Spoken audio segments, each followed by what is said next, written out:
நண்பர்களே, நேரலை தொடங்கியது. இப்ப நம்ம டிஆர்பி தமிழ் வகுப்புக்கான பொது கட்டுரை வகுப்பு. இந்திய அரசியலமைப்பு தொடர்பான கட்டுரைகள் எழுது தொடர்பா நம்ம ஜெயபிரபு அவங்க வகுப்பு எடுப்பாங்க. ஜெயபிரபு, நீங்க எடுத்துக்காம பொறுப்படுத்து. ஐயா ஓகேங்க ஐயா, நான் ஸ்டார்ட் பண்றேங்க ஐயா. நன்றிங்க ஐயா.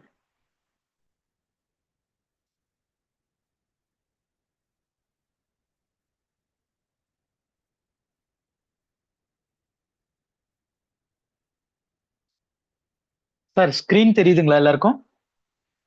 இருக்கவங்களுக்குலாம் ஸ்கிரீன் தெரியுதாங்க சார்? வாய்ஸ் கேக்குதுங்களா? கேக்குதுங்க ஐயா, ஸ்கிரீன் தெரியுது. ஓகேங்க சார், ஓகேங்க. சரி, ஓகேங்க சார். இன்னைக்கு அதான் நம்ம பொதுக்கட்டுரையை பத்தி சொல்லியிருந்தோம். நேற்றுக்கு இருந்தவங்க இருக்கீங்களான்னு தெரியல, அதனால நான் ஃபர்ஸ்ட்ல இருந்தே சொல்லிடுறேன். உங்களுக்கு டிஆர்பில ஒரு அப்ஜெக்டிவ் பேப்பர் இருக்கு, ஒரு டிஸ்கிரிப்டிவ் பேப்பர் இருக்கு. ஓகேதாங்களா? அப்ஜெக்டிவ் பேப்பருக்கு நீங்க ஒரு 150க்கு எழுதுறீங்க. அது அப்ஜெக்டிவ் வந்து நீங்க செலக்ட் பண்ணிக்கிற சப்ஜெக்ட் வச்சு வரும். மீதி டிஸ்கிரிப்டிவ் எல்லா நீங்க டிஆர்பில என்ன எக்ஸாம் எழுதுனீங்கனாலும் டிஸ்கிரிப்டிவ் 50 மார்க்குன்னு சொல்லியிருக்காங்க. ஓகேங்களா? அதுக்கு 6 சப்ஜெக்ட்ஸ் இருக்குங்கிறத நேற்றுக்கு சொல்லியிருந்தேன். அதாவது Indian constitution, economics, modern Indian history, Tamil Nadu history கொடுத்துருக்காங்க, என்விரான்மெண்ட் சுற்றுச்சூழல் கொடுத்துருக்காங்க, science and technology, current affairs இது எல்லாமே கொடுத்துருக்காங்க. இதுல இருந்து 50 மார்க்குக்கு வரும். ஏதோ ஒரு கட்டுரை நீங்க எழுதணும். 5 கட்டுரை கொடுப்பாங்க, 1 எழுதணும்னு சொல்லியிருக்காங்க. இது இப்ப எல்லாருக்கும் தெளிவா புரியுதுல்ல? இது ஓகே தானுங்க? இதுல ஃபர்ஸ்ட் கிளாரிட்டி ஆயிக்கோங்க. அப்ப நம்ம ஒண்ணுதான் எழுதணும் அப்படிங்கிறதுல தெளிவாயிக்கோங்க ஃபர்ஸ்ட் விஷயம். ஓகேங்களா? சரி, அப்ப ஃபர்ஸ்ட் ஒரு எஸ்ஸே எழுதணும்னா நமக்கு என்ன தெரியணும்னு நினைக்கிறீங்க? கொஞ்சம் இன்டராக்டிவா போலாம். சும்மா நடத்திட்டே இருந்து ஒன்னும் பிரயோஜனம் இல்ல. ஓகேங்களா? அதனால நான் வந்து இன்டராக்டிவா கொஞ்சம் போலாங்கிற மாதிரி யோசிக்கிறேன். நீங்களும் பதில் சொன்னீங்கன்னா கொஞ்சம் நல்லா இருக்கும். ஒரு எஸ்ஸே எழுதணும்னா நமக்கு என்ன ஃபர்ஸ்ட் தேவைன்னு நினைக்கிறீங்க? Content sir. Okay, content. ஓகேங்களா? ஃபர்ஸ்ட் விஷயம் கண்டென்ட் தான். ஏன்னா எஸ்ஏ வந்து உங்களுக்கு எவ்வளவு சொல்லியிருக்காங்கன்னா 300 வேர்ட்ஸ்ன்னு சொல்லியிருக்காங்க. 300 வேர்ட்ஸ்னா நான் மெயின்ஸ் டிஎன்பிசில இதுலலாம் நான் நிறைய டைம் எழுதியிருக்கேன். மெயின்ஸ் யூபிஎஸ்சி வரைக்கும் எழுதியிருக்கேன். இப்ப எழுதுங்கிறப்ப 300 வேர்ட்ஸ்ங்கிறப்ப 4 பேஜ் எழுதுற மாதிரி வரும் உங்களுக்கு. பேப்பரை பொறுத்து மாறும். பட் ஆவரேஜா 4 பேஜ், அதாவது ஒரு 4 சைடு, ஒரு சைடு 2 சைடு 3 4 சைடு நீங்க எழுதுற மாதிரி வரும். ஓகேங்களா? அப்ப எந்த டாபிக் கொடுத்தாலும் அதை பத்தி ஒரு 4 பேஜுக்கு எழுதுற அளவுக்கு நம்மளுக்கு தெரியணும். ஓகேங்களா? இதுதான் முதல் விஷயம். அதுக்கு நமக்கு அந்த விஷயத்தை பத்தின புரிதல் இருக்கணும். ஓகேங்களா? இப்ப அதுக்காக தான் நம்ம கிளாஸ் ஸ்டார்ட் பண்றோம். நான் ஃபர்ஸ்ட் ஒரு சப்ஜெக்டா நடத்திடுறேன். இப்ப இன்னைக்கு இந்த சப்ஜெக்ட் இன்னைக்கு நான் நடத்துறேன்னா ஒரு கிளாஸ் நடத்தும் போது ஒரு சாப்டர் முடிக்கிறேன், இல்ல 2 சாப்டர் 3 சாப்டர் முடிக்கிறேன்னா இதுல இருந்து என்ன மாதிரி கேள்விகள் பாசிபிள்ங்கிறத நான் உங்களுக்கு சொல்லிடுறேன். இன்னைக்கு கவனிச்சதை வச்சு அதை எழுத முடியுதான்னு நீங்க பிராக்டிஸ் பண்ணி பாருங்க. ஓகேங்களா? இது ஓகே தானே? Okay, okay sir. ஓகேங்க. சரி, இப்ப ஃபர்ஸ்ட் இது விஷயம் போயிடலாம். இந்திய அரசியலமைப்பு. ஓகேங்களா? ஏன் இது உங்களுக்கு கொடுத்துருப்பாங்கன்னு நினைக்கிறீங்க? சிலபஸ்ல காலேஜ் ப்ரொஃபசர்ஸ் தான். எதுக்காக இது கொடுத்துருப்பாங்க? நீங்க ஒரு சப்ஜெக்ட்ஸ் தான். Okay, super. அதாவது நீங்க ஒரு ப்ரொஃபசர் ஆக போறீங்கிறப்ப சொசைட்டில உங்களுக்கு ஒரு பொறுப்பு இருக்கு. ஓகேங்களா? கண்டிப்பா இருக்கா? நாளைக்கு நீங்க ஸ்டூடெண்ட்ஸோட லைஃப மேக் பண்ண போறீங்க. உங்ககிட்ட படிக்கிற ஸ்டூடெண்ட்ஸ்னால நிறைய பேர் சொசைட்டிக்கு வர போறாங்க. அப்ப அதுல உங்களுக்கு ஒரு பொறுப்பு இருக்குங்கிறப்ப உங்களுக்கு நம்ம நாட்டை பத்தி எல்லாமே தெரியணுங்கிறதுனாலதான் இதையும் இன்க்ளூட் பண்ணிருக்காங்க. ஃபர்ஸ்ட் விஷயம். ஓகேங்களா? அப்ப எந்த விஷயம் பண்றீங்கனாலும் ஏங்கிறத தெரிஞ்சுக்கோங்க. அதுதான் முதல் விஷயம். அப்ப இதனால வந்து நம்ம கான்ஸ்டிடியூஷன் அரசியலமைப்புங்கிறது எல்லாருக்கும் பேஸான விஷயங்கிறப்ப அதை தெரிஞ்சுக்கணுங்கிறதுக்காக இதை இன்க்ளூட் பண்ணிருக்காங்க. அவ்வளவுதான் விஷயம். சரிங்களா? சரி, இப்ப உள்ள போயிடலாங்க. நான் ரொம்ப இதெல்லாம் போல. இதுல என்னன்னா முக்கியமான விஷயங்கள் என்னென்னங்கிறத சொல்லிடுறேன். நம்ம என்னென்ன விஷயத்தெல்லாம் பார்க்க போறோம் அப்படிங்கிறது. கான்ஸ்டிடியூஷன்ல எத்தனை ஆர்டிகல்ங்க இருக்கு? கான்ஸ்டிடியூஷன்ல ஆர்டிகல்னு சொல்லுவாங்க. தமிழ்ல சரத்துக்கள்னு சொல்லுவாங்க. ஓகேங்களா? எத்தனை இருக்குன்னு யாராச்சும் சொல்ல முடியுங்களா? 370. ஓகேங்க மேம். 395 ஒரிஜினல் கான்ஸ்டிடியூஷன்ல. பட் அதுக்கப்புறம் அமெண்ட்மெண்ட்ஸ் வாரியா வந்து இப்போ ஒரு 465 ஆர்டிகல் இருக்கு. ஓகேங்களா? நீக்கப்பட்டது, சேர்க்கப்பட்டது எல்லாம் சேர்த்தி மொத்தம் ஒரு 465 இருக்கு. முன்னாடி 22 பாகங்கள் இருந்துச்சு, இப்ப 25 இருக்கு. பாகங்கள்னா என்ன, ஆர்டிகல்னா என்னங்கிறதெல்லாம் நான் சொல்லிடுறேன். ஆர்டிகல்னா ஒண்ணும் இல்லைங்க. நான் ஆர்டிகல்னு மென்ஷன் பண்ணுவேன். ஆர்டிகல்னா நம்ம கான்ஸ்டிடியூஷன்ல வரிசையா விதிகள் 1 2 3ன்னு சொல்லி மென்ஷன் பண்ணிருப்பாங்க. அதாவது இப்ப நான் எக்ஸாம்பிளுக்கு ஆர்டிகல் 5ல இருந்து 11 அப்படின்னு சொல்றேன்னா அது பாகம் 2க்கு கீழே வரும். அப்படின்னு என்ன அர்த்தம்னா ஆர்டிகல் 5ல இருந்து 11 வரைக்கும் குடியுரிமை பத்தி பேசும், சிட்டிசன்ஷிப்பை பத்தி பேசும். இந்தியாவோட குடிமகன்கள் யார் யாரு, வெளிநாட்டுல இருந்து வரவங்களை எப்படி நாங்க கன்சிடர் பண்ணுவோம், யார் யாருக்கெல்லாம் இந்தியன் சிட்டிசன்ஷிப் தரலாம், இது எல்லாமே இதுக்கு கீழே தான் வரும். இப்ப நீங்க கொஞ்ச நாளைக்கு முன்னாடி கூட இந்த சிட்டிசன்ஸ் எல்லாம் வெளிநாட்டுல இருந்து நிறைய பேர் வந்து செட்டில் ஆகுறாங்க, இந்த மாதிரி பிரச்சனை எல்லாம் ஏதாச்சும் வருதுன்னா எந்த ஆர்டிகலை பார்ப்பாங்க? கான்ஸ்டிடியூஷன்ல 5ல இருந்து 11க்குள்ள பார்ப்பாங்க ரெஃபரன்ஸ்க்கு. ஓகேங்களா? அப்ப நம்ம இன்னைக்கு நீங்க எந்த விஷயம் நீங்க பாக்குறீங்கனாலும் சரி, நம்மளுக்கு ஒரு சட்டம் போட போறது இல்ல. இப்ப நம்ம இன்னைக்கு ஹாஸ்பிட்டலுக்கு போறோம். இல்ல வந்து உங்களுக்கு ஏதோ ஒரு கவர்மெண்ட்ல இருந்து மெட்டர்னிட்டி பெனிஃபிட் குடுக்குறாங்க. பிரெக்னன்ட்டா இருக்காங்கன்னா மெட்டர்னிட்டி பெனிஃபிட். எத பேஸ் பண்ணி கவர்மெண்ட் தராங்கன்னு நினைக்கிறீங்க? சும்மா தராங்களா கவர்மெண்ட்? நம்ம கான்ஸ்டிடியூஷன்ல சிட்டிசன் குறிப்பிடப்பட்டிருக்கு. கான்ஸ்டிடியூஷன்ல குறிப்பிடப்பட்டிருக்கு. ஓகேங்களா? கான்ஸ்டிடியூஷன்ல so directive principles of state பாலிசின்னு சொல்லுவாங்க. அதுல மென்ஷன் பண்ணப்பட்டிருக்கு. ஆர்டிகல் 42க்கு கீழ என்ன சொல்லியிருக்காங்க? Maternity relief. அதாவது பிரெக்னன்ட்டா இருக்க விமென்ஸ்க்கு இந்த மாரி ஒரு ஏதோ ஒரு சிறப்பு அம்சம் தரலாங்கிறது மென்ஷன் பண்ணப்பட்டிருக்கு. அதனால குறிப்பிடுறாங்க. அப்ப புரிஞ்சுதுங்களா? கான்ஸ்டிடியூஷன் ஏன் படிக்கிறோம்னா, எல்லா விஷயமும் கான்ஸ்டிடியூஷன்ல மென்ஷன் பண்றத வச்சு தான் நம்ம நாடு இயங்குது. அதனால அத தெரிஞ்சுக்கிறதுக்காக கான்ஸ்டிடியூஷன் படிக்கிறோம். சிம்பிள். ஓகேங்களா? இது புரிஞ்சதுல்ல? ஏதாச்சும் டவுட் இருக்குங்களா? இல்லைங்க சார். ஓகே. இப்ப நான் என்னென்ன நடத்த போறேங்கிறத ஃபர்ஸ்ட் சொல்லிடுறேங்க. கான்ஸ்டிடியூஷன்ங்கிறது அப்படியே இப்ப நம்ம இருக்கிற மாரி வரல. அப்ப கான்ஸ்டிடியூஷன் வர்றதுக்கு முன்னாடி நம்ம முன்னாடி இந்தியா சுதந்திரம் வாங்குறதுக்கு முன்னாடி யாரோட ஆட்சிக்கு கீழ இருந்தாங்க? பிரிட்டிஷ். பிரிட்டிஷ்காரங்க ஆட்சிக்கு கீழ இருந்தோம். அப்ப பிரிட்டிஷ்காரங்க டைம்ல இருந்து எப்படி கொஞ்சம் கொஞ்சமா வந்து நம்ம கான்ஸ்டிடியூஷன்காக போராடி இருக்கோங்கிறத பார்க்க போறோம். அப்புறம் கான்ஸ்டிடியூஷன் எப்படி நம்ம இயற்றணும்ங்கிறத பார்க்க போறோம். அப்புறம் கான்ஸ்டிடியூஷன்ல என்னென்ன இருக்குங்கிறத பார்க்க போறோம். அப்ப ஃபர்ஸ்ட் விஷயம் என்ன? எந்த விஷயம் எடுத்தாலுமே ஸ்டார்ட்டிங் ஹிஸ்டரியில இருந்து தான் ஆரம்பிக்கும். ஏன்னா முன்னாடி இருந்து ஒரு விஷயம் எப்படி வந்துச்சுன்னு தெரிஞ்சா தான் நமக்கு அத பத்தி தெளிவா தெரியும். அதனால ஃபர்ஸ்ட் நம்ம அத பார்க்க போறோம். ஓகேங்களா? வரலாற்று பின்னணி. நான் எல்லாமே ரொம்ப ஒரு பாயிண்டா அப்படி சொல்லப் போறதில்ல. கண்டிப்பா உங்களுக்கு தெரியும். அதனால நான் வந்து ஒரு விஷயத்தையும் உங்களுக்கு புரியிற மாரி சிம்பிளா சொல்லிட்டு போயிடுறேன். எல்லா ஸ்லைடையும் அப்படியே நான் படிச்சு காட்டிலாம் சொல்லப் போறதில்ல. இத நீங்க படிச்சீங்கன்னா கண்டிப்பா புரியும். எல்லாமே தமிழ்ல தான் இருக்கு. ஆனா உங்களுக்கு நான் புரியிற மாரி ஈஸியா சொல்லிட்டு போயிடுறேன். ஓகேங்களா? சரி. இப்ப ஃபர்ஸ்ட் விஷயங்க. என்ன பார்க்க போறோம்? வரலாற்று பின்னணி. இந்தியாவோட கான்ஸ்டிடியூஷன் அரசியலமைப்புங்கிற ஒண்ணு இருக்குன்னா, அதுக்கு ஸ்டார்ட்டிங் எங்க இருந்து ஆரம்பிக்குது? எடுத்த உடனே அப்படியே திடீர்னு கான்ஸ்டிடியூஷன் வந்துருச்சா? எந்த விஷயமாச்சும் திடீர்னு வருங்களா? அதுக்கு முன்னாடி ஒரு பேஸ் இருக்கும். ஓகேங்களா? கரெக்ட்டா? இப்ப நீங்க இன்னைக்கு இந்த ஆமா. எக்ஸாம் படிக்க வரீங்கன்னா, நீங்க திடீர்னு ஒரு நாள் யோசிச்சுட்டு அப்படியே பண்ண மாட்டீங்க. இதுக்கு உங்களுக்கு ஃபர்ஸ்ட் ஒரு ஆசை கிரியேட் ஆயிருக்கும். இத நம்ம படிக்கணுங்கிற மைண்ட்ல தோணும். கொஞ்ச நாள் அதுக்கு நீங்க எஃபோர்ட் போடுவீங்க. அப்படிதான் வருவீங்க. அதே மாரி தான். அப்ப நம்ம கான்ஸ்டிடியூஷன்ங்கிறது இன்னைக்கு உருவாகல. அதுக்கு ஒரு வரலாற்று பின்னணி இருக்கு. அத தான் படிக்க போறோம். ஓகேங்களா? ஃபர்ஸ்ட் பிரிட்டிஷ்காரங்க ஆட்சியில இருந்து. இப்ப நான் முதல் பக்கத்துக்கு போறேன். இது தெரியுதுங்களா? இல்ல இப்படி வச்சா தெளிவா இருக்கா? இருங்க ஒரு நிமிஷம். பண்ணிட்டே. இப்ப தெளிவா இருக்குங்களா? ஓகேங்க சார். இது தெளிவா இருக்குங்களா? ஓகே. நான் கரெக்டா உங்களுக்கு இருக்கு. ஜஸ்ட் ஓவர்வியூ மாரி சொல்லிடுறேங்க. ஓவர்வியூல இருந்து நீங்க என்னென்ன புரிஞ்சுதுங்கிறத பார்த்துக்கோங்க. ஓகேவா? 1600ல இந்தியாவுக்கு வந்து யார் வராங்க? பிரிட்டிஷ்காரங்க முதல்ல வராங்கங்க. ஓகேவா? நான் இதுல ரொம்ப டீடைல்டா உள்ளலாம் போகல. எல்லாமே உங்களுக்கு புரியிற மாரி சொல்லிடுறேன். சரியா? சரி. 1600ல வராங்க.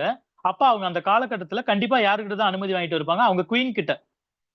பிரிட்டிஷ் வந்து ஒரு அரசராட்சிக்கு கீழ அந்த டைம்ல எல்லாமே மன்னராட்சி தானே. இப்ப இருக்க மாரி வோட்டிங் சிஸ்டம் அது மாரிலாம் இல்ல. எல்லாமே மன்னராட்சிக்கு கீழ தான் இருந்துச்சு.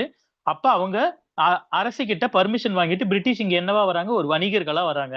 ஃபர்ஸ்ட் பாயிண்ட் பிரிட்டிஷ் இந்தியாவுக்கு வரும்போது ஒரு வணிகர்கள். ஆங்கிலேயர்கள் இந்தியாவுக்கு வரும்போது ஒரு வணிகர்கள்ங்கிறது தெளிவா தெரியணும். சரி. அவங்க இங்க வராங்க. அப்புறம் எப்படி திடீர்னு அவங்க ஆட்சி பிடிச்சாங்க? அவங்க அப்புறம் எப்படிங்க வணிக திடீர்னு ஆட்சி பிடிச்சாங்க? அவங்க வணிகத்துக்காக வரும்போது நம்மளோட இந்தியருடைய நிலைமைய தெரிஞ்சுட்டு அதுக்கப்புறம் கொஞ்சம் கொஞ்சமா ஆட்சி அமைக்கிறதுக்கு அவங்களோட எண்ணம் வந்துச்சு. ஓகே. இந்தியர்களோட என்ன தெரிஞ்சுக்கிட்டாங்க? நிலைமைய புரிஞ்சுக்கிட்டாங்கங்கிற. இங்கேயும் நெறைய ராஜாக்கள் இருந்தாங்க. ஸ்ட்ராங்கான அரசர்கள்லாம் இருந்தாங்கல்ல. அப்புறம் எப்படி ஆட்சி பிடிச்சாங்க? நமக்குள்ள ஏற்பட்ட சண்டை. அந்த சண்டைக்கு ஓகே சார். சூப்பர். உதவுற மாரி. Okay sir. சூப்பர். ஒரே வார்த்தையில சொல்லணும்னா யூனிட்டி இல்ல. கரெக்ட்டுங்களா? ஒற்றுமை இல்ல. ஒரு வெளிநாட்டுல இருந்து ஒருத்தன் வந்து நம்ம நாட்ட வந்து அடிமை பண்ண வரான். அப்படிங்கிறப்ப கூட பக்கத்து பக்கத்து ராஜாக்கள் என்ன பண்ணிக்கல? எல்லாரும் ஒண்ணு கூடி அவன விரட்டுவோம்னு நினைக்கல. அப்ப என்ன சரி. பண்ணாங்க? ஒரு ராஜா இவருக்கு சப்போர்ட் பண்றது. அவன வச்சு அவன் ஒரு இடத்த பிடிச்சுக்குவான். ஆங்கிலேயர்கள். இது மாரி கொஞ்சம் கொஞ்சமா பண்ண என்னாச்சு? ஆங்கிலேயர்கள் எல்லா இடத்தையும் பிடிக்க ஆரம்பிச்சாங்க. அவங்க இந்தியாவுக்கு வரும்போது அவங்க இந்தியாவ பிடிச்சு ஆட்சி பண்ணணுங்கிற எந்த நோக்கமும் கிடையாது அவங்களுக்கு. ஓகேங்களா? அவங்க எதுக்காக வந்தாங்க? வியாபாரம் பண்ணி வணிகத்துக்காக. லாபம் சம்பாரிக்கிறதுக்காக வந்தாங்க. அதுக்காக தான் அவங்க வந்தாங்க. ஆனா அதுக்கப்புறம் அவங்க இந்தியாவுல இருந்த நிலைமைய பார்த்துட்டு, ஓகே அப்படிங்கிற மாரி கொஞ்சம் கொஞ்சமா பகுதிகள பிடிக்க ஆரம்பிச்சாங்க. அப்படி பகுதிகள பிடிக்க அவங்களுக்கு என்ன போக ஆரம்பிச்சது அவங்க கையில? பவர்லாம் போக ஆட்சி ஆரம்பிச்சது. அதிகாரம். ஆட்சி அதிகாரம் அவங்க கையில போக ஆரம்பிச்சது. இந்த இடத்துல திவானின்னு ஒரு வார்த்தை மென்ஷன் பண்ணியிருப்பாங்க. 4த் லைன்ல பாருங்க. வங்காளம், பீகார் மற்றும் ஒரிஷாவின் திவானி. வருவாய் மற்றும் சிவில் நீதி மீதியான உரிமைகள். ஓகேங்களா? நீங்க ஹிஸ்டரி படிச்சிருந்தீங்கன்னா 1757ல பேட்டில் ஆஃப் பிளாசின்னு ஒரு போர் நடக்கும். நான் மாடர்ன் இந்தியா ஹிஸ்டரி நடத்துவேன். அப்ப நான் உங்களுக்கு திரும்ப சொல்றேன். 1757ல பிளாசி போர்னு ஒண்ணு நடக்கும். முதல்ல பிரிட்டிஷ்காரங்க சண்டை போட்டு இந்தியால ஜெயிச்ச பெரிய போர். அதுக்கு முன்னாடி சின்ன சின்னதா அங்கங்க சண்டை போட்டுட்டு இருப்பாங்க. பட் இந்தியர்கள் கூட எங்கேயும் ஜெயிச்சிருக்க மாட்டாங்க. ஓகேங்களா? 1757ல முதல்ல அரசர்கள் கூட சண்டை போட்டு ஜெயிப்பாங்க பிளாசி போர்ல. அப்புறம் 1764ல பக்சர்னு ஒரு போர் நடக்கும். Battle of Buxar. அதுலயும் சண்டை போட்டு ஜெயிப்பாங்க. அந்த 2 போர்லயும் ஜெயிச்சதன் விளைவா என்ன ஆகுது பிரிட்டிஷ்காரங்க கையில? கொஞ்சம் கொஞ்சமா ஆட்சி போக ஆரம்பிக்குது. எந்த இடத்த பிடிக்கிறாங்க? எந்த இடத்த பிடிப்பாங்க பிரிட்டிஷ்காரங்க? பெங்கால், வங்காளம். எப்பயுமே நல்லா ஞாபகம் வச்சுக்கோங்க, பிரிட்டிஷ்காரங்க கடல்ல இருந்து வரவங்க. அதனால கடலை ஒட்டி இருக்க பகுதிகளை தான் பிடிப்பாங்க. அதனாலதான் அவங்க பிடிச்சிருக்க ஃபேமஸான இடம்லாம் பாத்தீங்கன்னா பாம்பே, பெங்கால், மெட்ராஸ்னு இருக்கும். ஏன்னா எல்லாமே அவனுக்கு என்னவா இருக்கும்? Sea route. திரும்ப ஊருக்கு போறதுக்கு அவனுக்கு வசதியா இருக்கும். ஓகேங்களா? இதை ஞாபகத்துல வச்சுக்கணும். இன்னைக்கும் இந்தியால பெரிய லெவல்ல டெவலப் ஆயிருக்கிறது இந்த சிட்டிஸ்ங்கிறது காரணம் பிரிட்டிஷ்காரங்க பண்ணிட்டு போனதுதான். ஓகேங்களா? இப்ப இந்த ஓவர்வியூ புரிஞ்சதுல பிரிட்டிஷ்காரங்க வணிகர்களா வராங்க. அதுக்கப்புறம் அவங்க சண்டை போடுறாங்க. ஏதோ போர்ல எல்லாம் ஜெயிக்கிறாங்க. அதனால ஆட்சி அதிகாரம் யார் கையில போகுது? பிரிட்டிஷ்காரங்க கையில போகுது. இவ்வளவுதாங்க. ஓகேங்களா? கொஞ்சம் கொஞ்சமா பிரிட்டிஷ்காரங்க கிட்ட இருந்து அந்த ஆட்சி அதிகாரம் போனதை நம்ம மீட்டு எடுக்கிறது தான் நம்மளோட சுதந்திரம். இது தெளிவா புரிஞ்சது இல்லைங்க? ஆமாங்க சார். ஓகே, சரி. இப்ப இதுல இருந்து பிரிட்டிஷ்காரங்க அப்படி ஆட்சியை ஏத்துக்கிட்ட கொஞ்சம் கொஞ்சமா அவங்க ஆட்சி இருக்கு அவங்க என்ன பண்றாங்க? ஒரு சட்டங்களா ஃபார்ம் பண்றாங்க. இந்தியாவை ஆட்சி அமைக்கிறதுக்கு கொஞ்சம் கொஞ்சமா என்ன பண்றாங்க? ஏன்னா ஆட்சி அதிகாரம் உங்க கையில வந்துருச்சுங்கிறப்ப அப்படியே என்ன வேணாலும் நடக்கட்டும் நீங்க விட்டுற முடியாது. நீங்க ஒரு கிங்கா இருக்கீங்க, நீங்க ஒரு அரசரா இருக்கீங்கன்னா என்ன பண்ணணும்? ஒரு குறிப்பிட்ட ரூல்ஸ போடணும். அப்பதான் எல்லாரும் நீங்க சொல்றதை கேட்பாங்க. அது மாதிரி பிரிட்டிஷ்காரங்களும் என்ன பண்றாங்க? குறிப்பிட்ட விதிகள் எல்லாம் கொண்டுட்டு வராங்க இந்தியாவை ஆட்சி பண்றதுக்கு. ஓகேங்களா? அதை பத்தி தான் நம்ம என்ன பண்ண போறோம்? படிக்க போறோம். இந்த விதிகள் தான் நாளுக்கு நாள் கொஞ்சம் கொஞ்சமா மாறி என்னவா வந்திருக்கு? இப்ப இருக்க இந்திய அரசியலமைப்பா வந்திருக்கு. புரியுதுங்களா? அதுக்காக தான் இதை நம்ம படிக்கிறோம். ஓகேங்களா? சரி. ஃபர்ஸ்ட் கம்பெனி விதி 1773 டு 1800. அதாவது கம்பெனி, இந்த இடத்துல ஒரு வார்த்தை சொல்லியிருப்பாங்க. கம்பெனி ரூல்னு சொல்லியிருப்பாங்க. அப்புறம் கிரவுன் ரூல்னு சொல்லியிருப்பாங்க. இந்த பாயிண்ட பாருங்க. 1773 டு 1858, 1858 டு 1947. என்னங்க வித்தியாசம் இது ரெண்டுத்துக்கும்? என்னங்க வித்தியாசம்? சார் இது கிழக்கிந்திய கம்பெனி அவங்க அமைக்கும் போது அந்த போட்ட விதிகள் சார் ஃபர்ஸ்ட் ஒண்ணு. Okay, okay. செகண்ட் ஒண்ணு தி கிரவுண்ட் விதினா அந்த மன்னர் கீழ் போட்ட ரூல்ஸ் நினைக்கிறேங்க சார். ஓகே. முதல் விஷயம், பிரிட்டிஷ்காரங்க நான் வரும்போது என்ன சொன்னேன்? ட்ரேடர்ஸா, வெறும் வணிகர்களா வந்தாங்கன்னு சொல்றேன். அப்ப 1773ல இருந்து 1858 வரைக்கும் அது வெறும் ஒரு வணிக கம்பெனி. இந்தியாவை இன்னும் முழுசா பிடிக்கலாமே. சும்மா அங்கங்க சின்ன சின்னதா பிடிச்சு ஆட்சி பண்ணிட்டு இருக்கான். அதனால அதுக்கு பேர் என்னவா இருக்கு? Company rule. கம்பெனின்னு ஆட்சி. பிரிட்டிஷ்ல இருந்து வந்த ஒரு பிரைவேட் கம்பெனி ஆட்சி பண்ணிட்டு இருக்கு. அதுக்கப்புறம் 1857 என்னங்க ஆகும்? சிப்பாய் புரட்சி நடக்குமா? ஆமாங்க சார். கிரேட் ரிவோல்ட் ஆஃப் 1857 சிப்பாய் புரட்சி நடக்குமா? பெரும் சிப்பாய் கிளர்ச்சி நடக்குமா? அந்த சிப்பாய் கிளர்ச்சி நடந்ததுக்கு அப்புறம் வேலூர் கழகம் இல்ல. வேலூர் கழகம் 1806ல தமிழ்நாட்டுல நடக்கிறது. 1857ல சிப்பாய் புரட்சி நடக்கும். மீரட்ல நடக்கும். மீரட்ல இருந்து நடந்து அப்படியே டெல்லி அந்த பகுதிகள் எல்லாம் நார்த் இந்தியால நடக்கும். ஓகேங்களா? அப்ப 1857 அது நடக்கும்போது பிரிட்டிஷ்காரங்க அங்க இருக்க குயினுக்கு என்ன, அரசிக்கு என்ன பயம் வந்துரும்னா, இதுக்கு மேலயும் ஒரு கம்பெனி, ஒரு பிரைவேட் கம்பெனி கிட்ட இந்தியாவை ஆட்சி பண்ண விட்டா இந்தியாவை அவ்வளவுதான் அவனுங்க திரும்ப பிடிச்சிருவாங்கங்கிற பயம் வந்ததுனால என்ன பண்ணிடுவாங்க? நேரா மன்னர் ஆட்சிக்கு கீழே வருது, அரசரின் ஆட்சிக்கு கீழே வருது. அதனால 1858ல இருந்து 1947க்கு பேர் என்ன? Crown rule. கிரவுன்னா என்ன? மகுடம். ஓகேங்களா? அரசரின் ஆட்சி. அரசரின் கீழே நேரடியா பிரிட்டிஷ் அரசின் ஆட்சிக்கு கீழே இந்தியா இருக்குன்னு அர்த்தம். வித்தியாசம் புரியுதுங்களா? ஆமாங்க சார். ஓகேங்களா? அடுத்தது போலாங்களா? இது இன்ட்ரோடக்ஷன் பார்ட்டுங்கறனால இதை கொஞ்சம் பொறுமையா சொல்லியிருக்கேன். இதுக்கப்புறம் போலாம். ஓகேங்களா? இப்ப என்ன பண்றாங்க இவங்க இந்தியாவை ஆட்சி பண்றதுக்கு? ஒரு விதிகளா போடுறாங்க. ஓகேங்களா? ஃபர்ஸ்ட் என்ன சொல்லியிருக்கேன்? ஃபர்ஸ்ட் ஒரு ஆக்டா பார்க்கலாம். 1773. ஓகேங்களா? ரெகுலேஷன் ஆக்ட் 1773ன்னு ஒரு விதி போடுவாங்க. ஒரு சட்டம் போடுறாங்க. 1781 அவ்வளவு முக்கியம் இல்ல. இது எல்லாமே வரிசையா சட்டம் மாதிரி இருக்குங்க. எதுக்குங்க இந்த சட்டம்லாம் நான் படிக்கணும் அப்படின்னு கேட்டா இதெல்லாம் அந்தந்த டைம்ல வந்தது. உங்களுக்கு எக்ஸாம்ல என்ன கொடுக்கலாம்? ஏதோ ஒரு, இப்ப எக்ஸாம்பிளுக்கு இந்த மாதிரி ஒரு சட்டம் 1813 சாசன சட்டத்தை பத்தி எழுதுக. உங்களுக்கு 50 மார்க்குக்கு 300 வார்த்தைகள்னு கொடுத்திருக்காங்க. 50 மார்க்குக்கு ஒரே எஸ்ஏவே தான் கேட்கணுங்கிற அவசியம் இல்ல. கரெக்ட்டுங்களா? அப்ப என்ன பண்ணலாம்? ஒரு 25 மார்க் எஸ்ஏவா ரெண்டா கூட பிரிச்சு கேட்கலாம். எதுவுமே அவங்க மென்ஷன் பண்ணல அதுல. அப்ப சின்ன பார்ட்டும் கூட நம்ம கொஞ்சம் தயாரா வச்சுக்கணும். அதுக்காக நான் சொல்றேன். புரியுதுங்களா? ஓகே. இப்ப ஒன்னொன்னா சொல்றாங்க. ஃபர்ஸ்ட் 1773 ஒழுங்குபடுத்தும் விதி. ஓகேங்களா? ரெகுலேட்டிங் ஆக்ட் ஆஃப் 1773 சொல்லுவாங்க. இதுக்கு கீழே என்ன பண்றாங்க? ஒரு கவர்னர் ஜெனரல்னு ஒருத்தர், இங்க பாருங்க, வங்காள ஆளுநர் கவர்னர் ஜெனரல்னு ஒருத்தர் நியமிக்கிறாங்க. எதுக்கு கீழே? 1773 சட்டத்துக்கு கீழே. அப்ப என்ன பண்றாங்க, இனிமே ஆட்சி எல்லாம் ஒருத்தருக்கு கீழே வருதுன்னு சொல்லி ஒருத்தர் நியமிக்கிறாங்க. அதான் ஃபர்ஸ்ட் விஷயம், கவர்னர் ஜெனரல். ரெண்டாவது விஷயம், ஆட்சிகள் எல்லாமே பெங்கால் பகுதியை மையப்படுத்தி இருக்கும்னு சொல்றாங்க. மீதி இருக்க இடங்கள் பம்பாய், மெட்ராஸ் எல்லாம் பெங்கால் கிட்ட கேட்டுதான் இயங்கணும்ங்கிறத சொல்றாங்க. மூணாவது விஷயம், ஒரு உச்ச நீதிமன்றத்தை அமைக்கிறாங்க. அந்த உச்ச நீதிமன்றம் கல்கத்தால வருது. உச்ச நீதிமன்றத்துல அப்ப ஏதாவது தப்பு தவறு நடக்குதுன்னா அந்த உச்ச நீதிமன்றத்துக்கு பீப்புள் போலாம், அங்கதான் தண்டனைகள் வழங்கப்படும் அப்படிங்கிறத சொல்றாங்க. இந்த 3 விஷயம் ரொம்ப முக்கியம். இது புரியுதுங்களா? இது மாதிரி ஒரு சட்டத்துல ஒரு பாயிண்ட் சொல்லியிருப்பாங்க. இது புரியுதான்னு பாருங்க. ஓகேங்களா? ஓகே. புரியுது சார். ஏன் ஓகேங்க சார். ஓகே, ஒருத்தங்க மட்டுமே தான் சொல்றாங்க, வேற யாரும் சொல்ல மாட்டேங்கிறீங்க. ஓகே, சரி, ஓகேங்க. அடுத்தது 1781 திருத்த சட்டம். அதாவது எதுக்காக அடுத்தடுத்த ஆக்டுங்க வரணுங்க? அப்ப ஒரு ஆக்ட் போட்டாங்க, அப்படியே விட்டுட்டு இந்தியாவை ஆட்சி பண்ணிருக்கலாங்க. எதுக்காக அடுத்தடுத்த ஆக்ட் போட்டுட்டே இருக்கணும்? ஒரு 10 வருஷத்துக்கு ஒரு 5 வருஷத்துக்கு ஒரு ஆக்ட் போட்டுக்கிட்டே இருக்கணும், சட்டம் அதுல போட்டுக்கிட்டே ஏதாவது இருக்கணும். இம்ப்ரூவ்மெண்ட் இருந்தா, அவங்க போட்ட சட்டத்துல ஏதாவது வளர்ச்சி இருந்தா அது நிறுத்திப்பாங்க. வளராத சில விஷயங்கள் இருக்கும், அதை திரும்ப வந்து சூப்பர், இது பண்ணுவாங்க சார். சூப்பருங்க. ஓகேவா? நாளுக்கு நாள் அட்மினிஸ்ட்ரேட்டிவ் கன்வீனியன்ஸ் மாறிக்கிட்டே இருக்கும், பீப்புளோட தேவைகளும் மாறிக்கிட்டே இருக்கும். அப்ப அதுக்கு தகுந்த மாதிரி என்ன பண்ணணும்? சட்டத்தை நீங்க திருத்தி அமைக்கணும், வேற மாதிரி மாத்திக்கணும். அவ்வளவுதான் விஷயம். ஓகேங்களா? ஓகே. அடுத்தது 1781 திருத்த சட்டம். இந்த 1773 இருக்க குறைகளை சரி பண்ணிருப்பாங்க.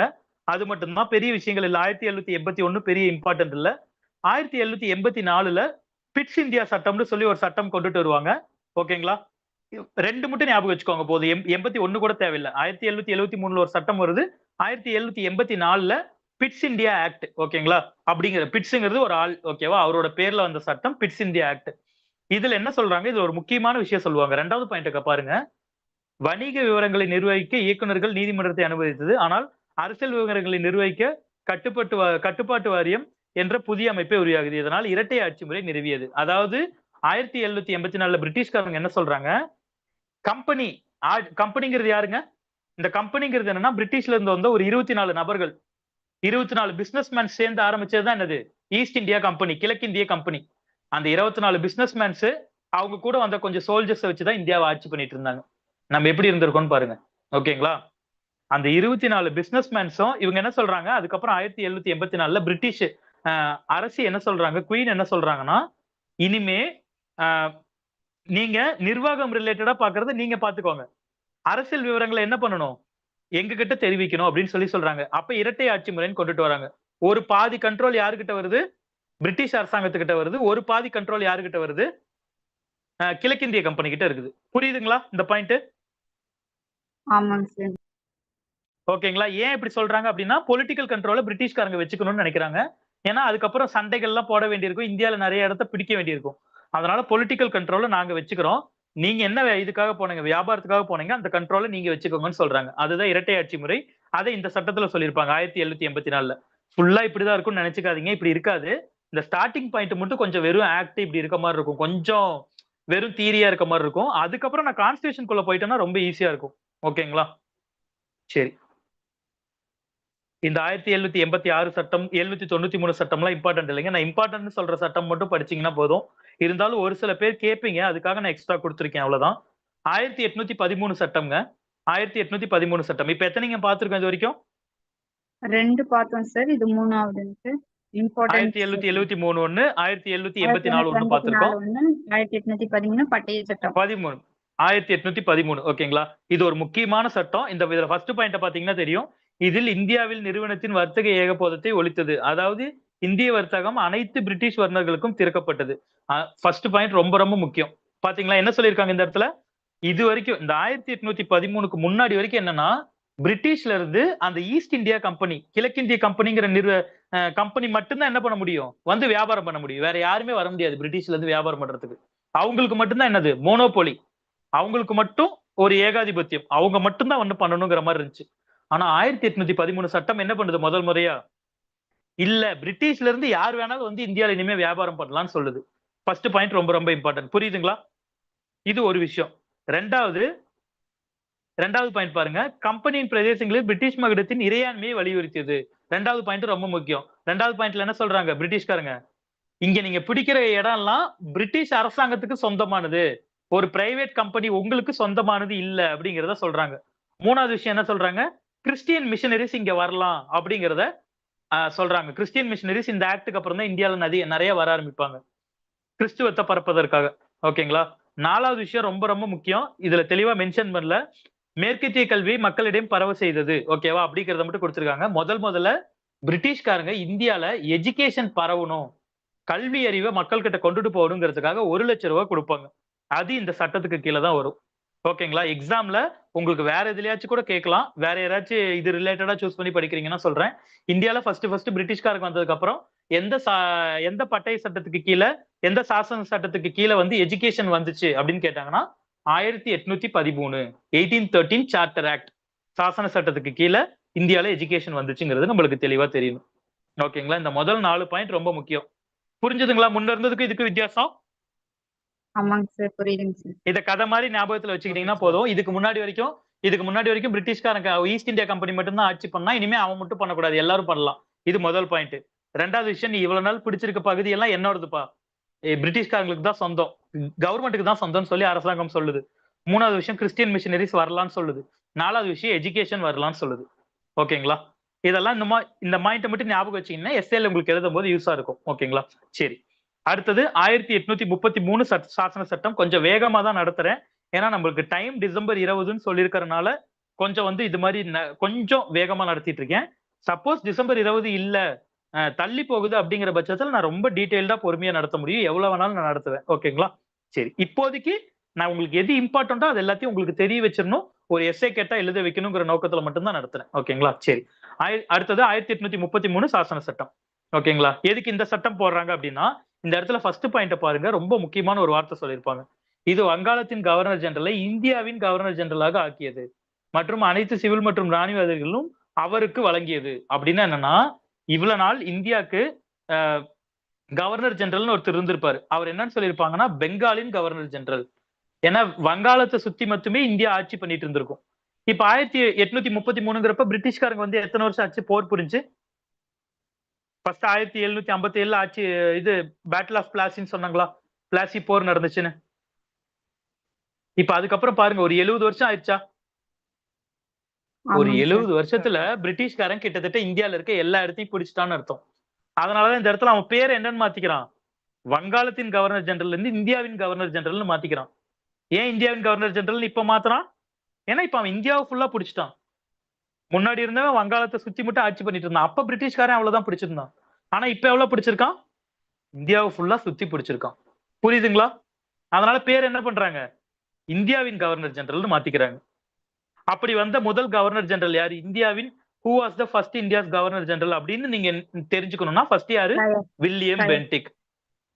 வில்லியம் பென்டிக் பிரபுங்கிறவர் பேர் கொடுத்திருக்காங்க பாருங்க. ஓகேங்களா? அப்ப முன்னாடி நம்ம பார்த்தோம்ல பெங்கால் கவர்னர் ஜெனரல் யாரு அப்ப ஃபர்ஸ்ட்? அது பாத்தீங்களா பேரு? அதுல இருந்துச்சு, நானா மென்ஷன் பண்ணல. Warren Hasting. ஓகேங்களா? வங்காளத்தின் முதல் கவர்னர் ஜெனரல் வாரன் ஹேஸ்டிங், இந்தியாவின் முதல் governor general Bentinck, William Bentinck. ஓகேங்களா? சரி. ஓகே. இப்ப ரெண்டாவது விஷயம் என்ன சொல்றாங்க, இன்னும் என்ன பண்றாங்க? இப்ப இந்த பாயிண்ட் எல்லாம் பாருங்க, இந்த பாயிண்ட் எல்லாம் அப்படியே அடுத்தடுத்த ஆக்ட்ல மாறும். இந்த பாயிண்ட், ரெண்டாவது பாயிண்ட் கவனிங்க. இது பம்பாய் மற்றும் மெட்ராஸ் ஆளுநரின் சட்டமியற்றும் அதிகாரங்களை பறித்து இந்தியாவின் கவர்னர் ஜெனரலுக்கு வழங்கியது. அப்படின்னா என்ன அர்த்தம்னா, இந்தியாவின் கவர்னர் ஜெனரலுக்கு வில்லியம் பென்டிக், இவர்கிட்ட தான் எல்லா பவரும் இருக்கு. நீங்க பாம்பேல மெட்ராஸ்ல ஒரு கவர்னர் இருந்தாலும் அவரால் என்ன பண்ண முடியாது, சட்டம் இயற்ற முடியாது. யாருகிட்ட கேட்டுதான் பண்ணணும்? வில்லியம் பென்டிக் கிட்ட கேட்டுதான் பண்ணணும். ஏன்னா அவர் யாரு? இந்தியாவோட கவர்னர் ஜெனரல். நம்ம எப்படி ஆபீஸ்ல ஒரு பெரிய ஆள் இருக்காருன்னா, ஹெட் இருக்காங்கன்னா அவங்க கிட்ட கேட்டுட்டு தான் பண்ணுவோமோ, இல்ல இந்தியால இருக்க இப்ப இந்தியால PM மோடி கிட்ட தான் எல்லாரும் கேட்டுட்டு பண்ணுவாங்களோ, அது மாதிரி. புரிஞ்சுதுங்களா? சரி. மூணாவது விஷயம், இன்னும் பாருங்க, கிழக்கிந்திய கம்பெனியின் செயல்பாடுகளை ஒரு வணிக அமைப்பாக முடிவுக்கு கொண்டு வந்தது. அப்ப என்ன சொல்லிட்டாங்க மூணாவதா, கிழக்கிந்திய கம்பெனி வெறும் வணிக அமைப்பா முடிச்சுட்டு நீங்க வெறும் ஆட்சி மட்டும் பண்ணுங்க அப்படிங்கிற மாதிரி சொல்லிட்டாங்க. அந்த கம்பெனிக்கு கொஞ்சம் கொஞ்சமா கொடுத்த உரிமைகள்லாம் என்ன பண்ணிட்டு இருக்காங்க, கவர்மெண்ட் நிறுத்த ஆரம்பிக்கிறாங்க. ஓகேங்களா? நாலாவது விஷயம், எக்ஸாம்ஸ் மாதிரி கொண்டுட்டு வரலாங்கிறத சொல்லுவாங்க. கவர்மெண்ட் எக்ஸாம்ஸ் மாதிரி கொண்டுட்டு வந்து வேலைக்கு எடுக்கலாம், இந்தியர்களையும் வேலைக்கு எடுக்கலாம்னு சொல்லுவாங்க. பட் அது அப்ப வராது. இந்த 4 விஷயங்களை சொல்லியிருப்பாங்க. 1833 ஆக்ட்ல இது சொல்லியிருப்பாங்க. ஏங்க கொஞ்ச நேரம் தாங்க ஆக்ட் இது மாதிரி வரும், என்ன ஃபுல்லா ஆக்டா நடத்திட்டு இருக்காங்க, ஃபேக்டா நடத்துறாங்கன்னு யோசிக்காதீங்க. ஒரு சாப்டர் மட்டும்தான் இது மாதிரி இருக்கும். இதுதான் கொஞ்சம் கஷ்டமான சாப்டர். அதனால இதை நான் ஃபர்ஸ்ட் நடத்துறேன். மீதி எல்லாம் கான்ஸ்டியூஷன் போயிட்டேன்னா நான் ரொம்ப ஈஸியா சும்மா சொல்ல ஆரம்பிச்சிருவேன். பிரச்சனை இல்ல. நான் உங்களுக்கு கிளாஸ் முடிக்கும் போது எல்லாத்தையுமே ரிவைஸ் பண்றேன் உங்க மைண்ட்ல திரும்ப இருக்க மாதிரி. ஓகேங்களா? சரி. அடுத்தது 1853ங்க. ஐயா சொல்லுங்க. கேக்குதுங்களா? ஐயா, கேக்குதுங்க நீங்க சார், போற சொல்லுங்க. முறைதான் சரியான பாதை. நீங்க போறதான் சரியான பாதை. ஏன்னா நம்ம அரசியலமைப்புல எல்லாத்தையும் எழுதிடலாம். பட் அது எப்படி முன்னாடி வந்ததுன்றது சொல்றது நல்லா இருக்கு. ஓகேங்க சார், ஓகேங்க. ஏன்னா இப்ப படிச்சோம்னா எல்லாருமே இந்த ஆர்டிகல்னு தெரிஞ்சுக்குவாங்க. அதுல ஒன்றும் பிரச்சனை இல்லை யாருக்குமே. ஆனா அந்த ஆர்டிகல் ஏன் வந்துச்சுங்கிற பேக்ட்ராப் கொஞ்சம் நம்ம மைண்ட்ல இருந்ததுன்னா அது நமக்கு எழுதும் போது நல்லா இருக்கும். அவ்வளவுதான் விஷயம். ஓகேங்களா? சரி. இது வரைக்கும் ஓகே தானங்க? சரி. அடுத்தது 1853 ஆக்டுங்க. 1853 ஆக்ட். இதுல இருந்து பாருங்க, நீங்க இதுல இருந்து இப்படி ஞாபகம் வச்சுக்கலாம். ஒரு 20 வருஷத்துக்கு ஒரு ஆக்ட் போடுவாங்க. இங்க பாருங்க. 1793, 1813 இயர் ஞாபகம் வச்சுக்க முடியலன்னா சொல்றேன். அப்புறம் இப்ப 20 வருஷம்னா எப்ப வரும்? 833, 853. எதுக்கு 20 வருஷத்துக்கு ஒரு தடவை போடுறாங்கன்னா கம்பெனிக்கு அனுமதி கொடுப்பாங்க கவர்மெண்ட். 20 வருஷத்துக்கு ஒரு தடவை அனுமதி கொடுத்தாதான் அந்த கம்பெனி இயங்கும். இல்ல கொடுக்க முடியாதுன்னு சொன்னா என்ன ஆகும்? கம்பெனி அதோட க்ளோஸ் பண்ணிட்டு போயிடும். ஓகேங்களா? சரி. அடுத்தது 1853. அப்ப 1853 இன்ன வரைக்கும் யாருக்கிட்ட தான் ஆட்சி இருக்கு? கம்பெனி தான் இன்னும் ஆட்சி பண்ணிட்டு இருக்கு. கரெக்ட்டுங்களா? பிரிட்டிஷோட ஆமாங்க. அரசாங்கம் இன்னும் நேரடியா ஆட்சி பண்ணல. பிரிட்டிஷ்ல இருந்து வந்த ஒரு 24 பேர் கொண்ட ஒரு பிரைவேட் கம்பெனி தான் இந்தியாவை இன்ன வரைக்கும் ஆட்சி பண்ணிட்டு இருக்கு. சரி. இப்ப 1853. ஓகேங்களா? 1853க்கு போறாங்க. முதல்ல என்ன பண்றாங்கன்னா ஒரு சட்டமன்ற குழு மாதிரி அமைக்க ஆரம்பிக்கிறாங்க. இப்பதாங்க ஃபர்ஸ்ட் சட்டமன்ற குழுங்கிற பாயிண்ட் வருது. இது வரைக்கும் இந்த மாதிரி ஒரு வார்த்தையே வந்திருக்காது இந்தியால. என்ன வருது ஃபர்ஸ்டா? இப்ப எப்படி நம்ம பார்லிமெண்ட் பாக்குறோம், நாடாளுமன்றம் பாக்குறோம், அது மாதிரி ஒரு பாராளுமன்றம் மாதிரி ஒரு மினி பார்லிமெண்ட் மாதிரி ஆரம்பிக்கிறாங்க 1853 சட்டத்துக்கு கீழே. அப்ப இதுல என்ன வரும்? இந்த பாராளுமன்றத்துல என்ன வரும்? என்னென்னலாம் சட்டம் போடலாம், என்ன பண்ணலாங்கிற பத்தி எல்லாம் பேசுவாங்க. இதுக்காக ஆளுங்கள் எல்லாம் தேர்ந்தெடுத்திருப்பாங்க. அதான் ஃபர்ஸ்ட் பாயிண்ட். புரிஞ்சுதுங்களா? இப்ப நம்ம பாராளுமன்றத்துல என்ன பண்ணுவாங்க நம்ம நாட்டுல? நான் திரும்ப டீடைல்டா நடத்துறேன். இப்போதைக்கு கேட்கிறேன், உங்களுக்கு தெரிஞ்சதை வச்சு சொல்லுங்க. பார்லிமெண்ட்னு ஒரு அமைப்பு இருக்கா? பாராளுமன்றம் என்ன பண்ணுவாங்க அங்க? சண்டே எல்லாம் கூட போட்டுட்டு இருப்பாங்க, எந்திரிச்சு நின்னு பேசிட்டு இருப்பாங்க, ஆமாங்க. பாத்திருப்பீங்க. என்ன ஆமாங்க. பண்ணுவாங்க? எதுக்காக அந்த எல்லாரும் கூட்டத்தை கூட்டுறாங்க? அந்த தொகுதி மக்களுடைய பிரச்சனை பேசுவாங்க. மக்களுடைய ஓகே, பிரச்சனைகளை மக்கள் தீர்க்கறதுக்கு, பிரச்சனை சட்ட பேசுறது, திருத்தம் பண்றதுக்கு. ஓகே. ம். முக்கியமான விஷயம் நிதி பாராளுமன்றத்தோட ஒதுக்குறதுக்கு, வேலையே நிதி சட்டம். ஒதுக்கலாம்.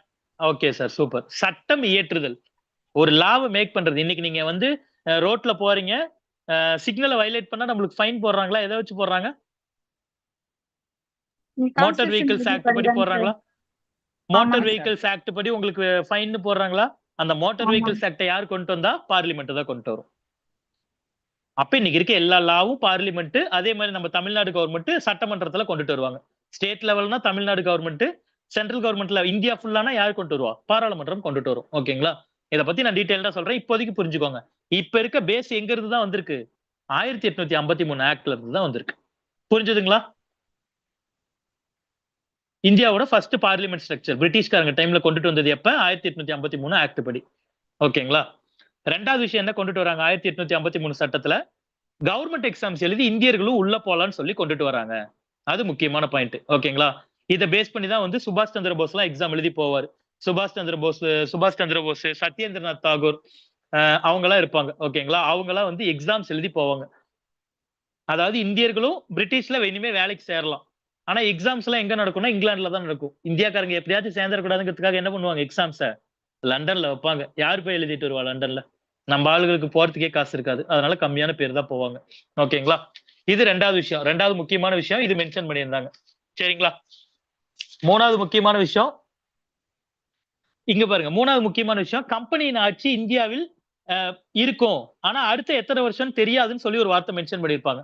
இதுக்கு முன்னாடி நான் சொன்னதெல்லாம் நான் சொல்லியிருப்பேன். 20 வருஷம் அவங்களுக்கு பர்மிஷன் கொடுத்திருக்காங்க கம்பெனிக்கு. ஆனா 1853 ஆக்ட்ல என்ன சொல்லியிருப்பாங்க? கம்பெனி இயங்கிக்கலாம். ஆனா இத்தனை வருஷத்துக்கு நான் பர்மிஷன் தர மாட்டேன்னு சொல்லிட்டாங்க. அதை பேஸ் பண்ணி தான் என்ன பண்ணிட்டாங்க? கம்பெனியோட ஆக்ட் 1858ல முடிவு பண்ணிட்டு பிரிட்டிஷ்காரங்களே ஆட்சி எடுத்துக்கிட்டாங்க. புரிஞ்சுதுங்களா? ஓகே தானே? சார் 1858 1853 1853 சட்டம் இப்ப படிச்சிட்டு இருக்கோங்க. இந்த 1853 சட்டத்துல என்ன சொல்லிருக்காங்கன்னா, இந்த கம்பெனியின் ஆட்சிக்கு வந்து நாங்க வந்து குறிப்பிட்ட இயர்னு சொல்லி மென்ஷன் பண்ணல. இதுக்கு முன்னாடி இருந்ததெல்லாம் எத்தனை வருஷம் கொடுத்திருக்காங்க? இங்க பாருங்க. ஒரு நிமிஷம். முன்னாடி பாருங்க. 1833, 1813 அப்புறம் ஏன் 33 வருதுன்னா 20 வருஷம் அவனுக்கு பர்மிஷன் கொடுத்திருக்காங்க இயங்கிக்கிறதுக்கு. 1833 இருந்து 20 வருஷம் பர்மிஷன். அதனால 1853. இந்த 1853 என்ன சொல்லியிருக்காங்க, 20 வருஷம் பர்மிஷன் எல்லாம் சொல்லல. நாங்க சொல்ற வரைக்கும் நீங்க இந்தியால இருந்துக்கலாம்ப்பா அப்படின்னு சொல்லி என்ன சொல்றாங்க, கம்பெனிக்கு ஒரு விஷயத்த சொல்றாங்க. புரிஞ்சுதுங்களா? இத பேஸ் பண்ணி தான் என்ன பண்றாங்க, திடீர்னு கம்பெனி ஆட்சியை முடிவு கட்டிட்டு பிரிட்டிஷ்காரங்களே நேரடியா ஆட்சி பண்ண வராங்க. புரிஞ்சுதுங்களா? ஓகேவா? சரிங்க சார். ஓகே. 4வது விஷயம், இப்ப இந்த சட்டமன்றம்னு ஒரு ஒரு அமைப்பு பார்லிமென்ட் மாதிரி கொண்டுட்டு வந்தாங்கல்ல, இதுல இந்தியால இருக்க லோக்கல் நபர்கள் எல்லாம் தேர்ந்தெடுத்துக்கலாங்கிறது 4வது பாயிண்டா சொல்லியிருந்தாங்க. இந்த 4 விஷயங்களை முக்கியமா கொண்டுட்டு வந்திருந்தாங்க. இப்ப சொன்ன வரைக்கும் புரிஞ்சுதுங்களா? இப்ப நான் வந்து பிரிட்டிஷ்காரங்க டைம்ல போடப்பட்ட விதிகளை பத்தி, சட்டத்தை பத்தி எல்லாம் சொல்ல ஆரம்பிச்சிட்டேன். அதாவது கம்பெனி ஆட்சிக்கு கீழ என்னென்னங்க பார்த்தோம் இது வரைக்கும்? 1773 சட்டம், 1784 பிட்ஸ் இந்தியா சட்டம், 1813, 1813, 1833, 1853. ஓகேவா? அடுத்தது 20 வருஷம் கூட்டிக்கலாம் 1813 இருந்து. அவ்வளவுதான். 5 ஆக்ட் பார்த்திருக்கோம். இது வரைக்கும் பார்த்ததுல ஏதாச்சும் சந்தேகம் இருக்குங்களா? நான் சொன்னதுல ஏதாச்சும் புரியல, சந்தேகம் இருக்குங்களா? யாருக்காச்சும் ஏதாச்சும் சந்தேகம் இருக்குங்களா? ஓகே. இல்ல ஓகே தானே? ஓகே. நானே ஷேர் ஸ்கிரீன்ல டைரக்டா கொடுத்து நடத்திட்டு இருக்கேங்க. எனக்கு ஜூம்ல நீங்க மெசேஜ் போட்டீங்கன்னா தெரியாது. என்னோட ஜூம் ஸ்கிரீன் இந்த பக்கம் இருக்கா, அதனால தெரியாது. நீங்க ஏதாச்சும் இருந்தா நீங்க இதுலயே சொல்லுங்க. ஓகேங்களா? நான் முடிச்சதுக்கு அப்புறம் பாத்துக்கிறேன். சரி, ஓகேங்க. இப்ப இது வரைக்கும் ஓகே. அடுத்தது இப்ப யாருக்கு கீழே போயிட்டாங்க ஆட்சி? கிரவுன் ரூல், மகுட விதின்னு கொடுத்திருக்காங்க. கிரவுன் ரூல்னா யாரு? நேரடியா பிரிட்டிஷோட அரசுக்கு கீழே ஆட்சிக்கு வருது இந்தியா. ஏன் வருது திடீர்னு? 1857 சிப்பாய் கிளர்ச்சி. 1857 சிப்பாய் கிளர்ச்சி பிரிட்டிஷ்காரங்களுக்கு அப்படியே ஒரு பயங்கரமான பயத்தை உண்டாக்கிடும். கொஞ்சம் அசந்து இருந்தா என்ன ஆயிருக்கும் நமக்கு அப்படிங்கிற மாதிரி. ஓகேங்களா? இதெல்லாம் யாரால நடந்துச்சு? இவனுங்க எங்க கம்பெனிக்காரங்க ஒழுங்கா ஆட்சி பண்ணாதனாலதான். இவங்களுக்கு கண்ட்ரோலும் பண்ண தெரியல. அதனால நானே ஆட்சி எடுத்துக்கிறேன்னு என்ன பண்ணிட்டாங்க, அரசி நேரடியா ஆட்சி எடுத்துட்டாங்க. இப்ப அவங்க எடுத்ததுனால என்ன ஆகும்? பிரிட்டிஷ்காரங்க கிட்ட இருந்து இவங்க வந்ததுனால எல்லாமே மாறுமா? அப்ப 1858ல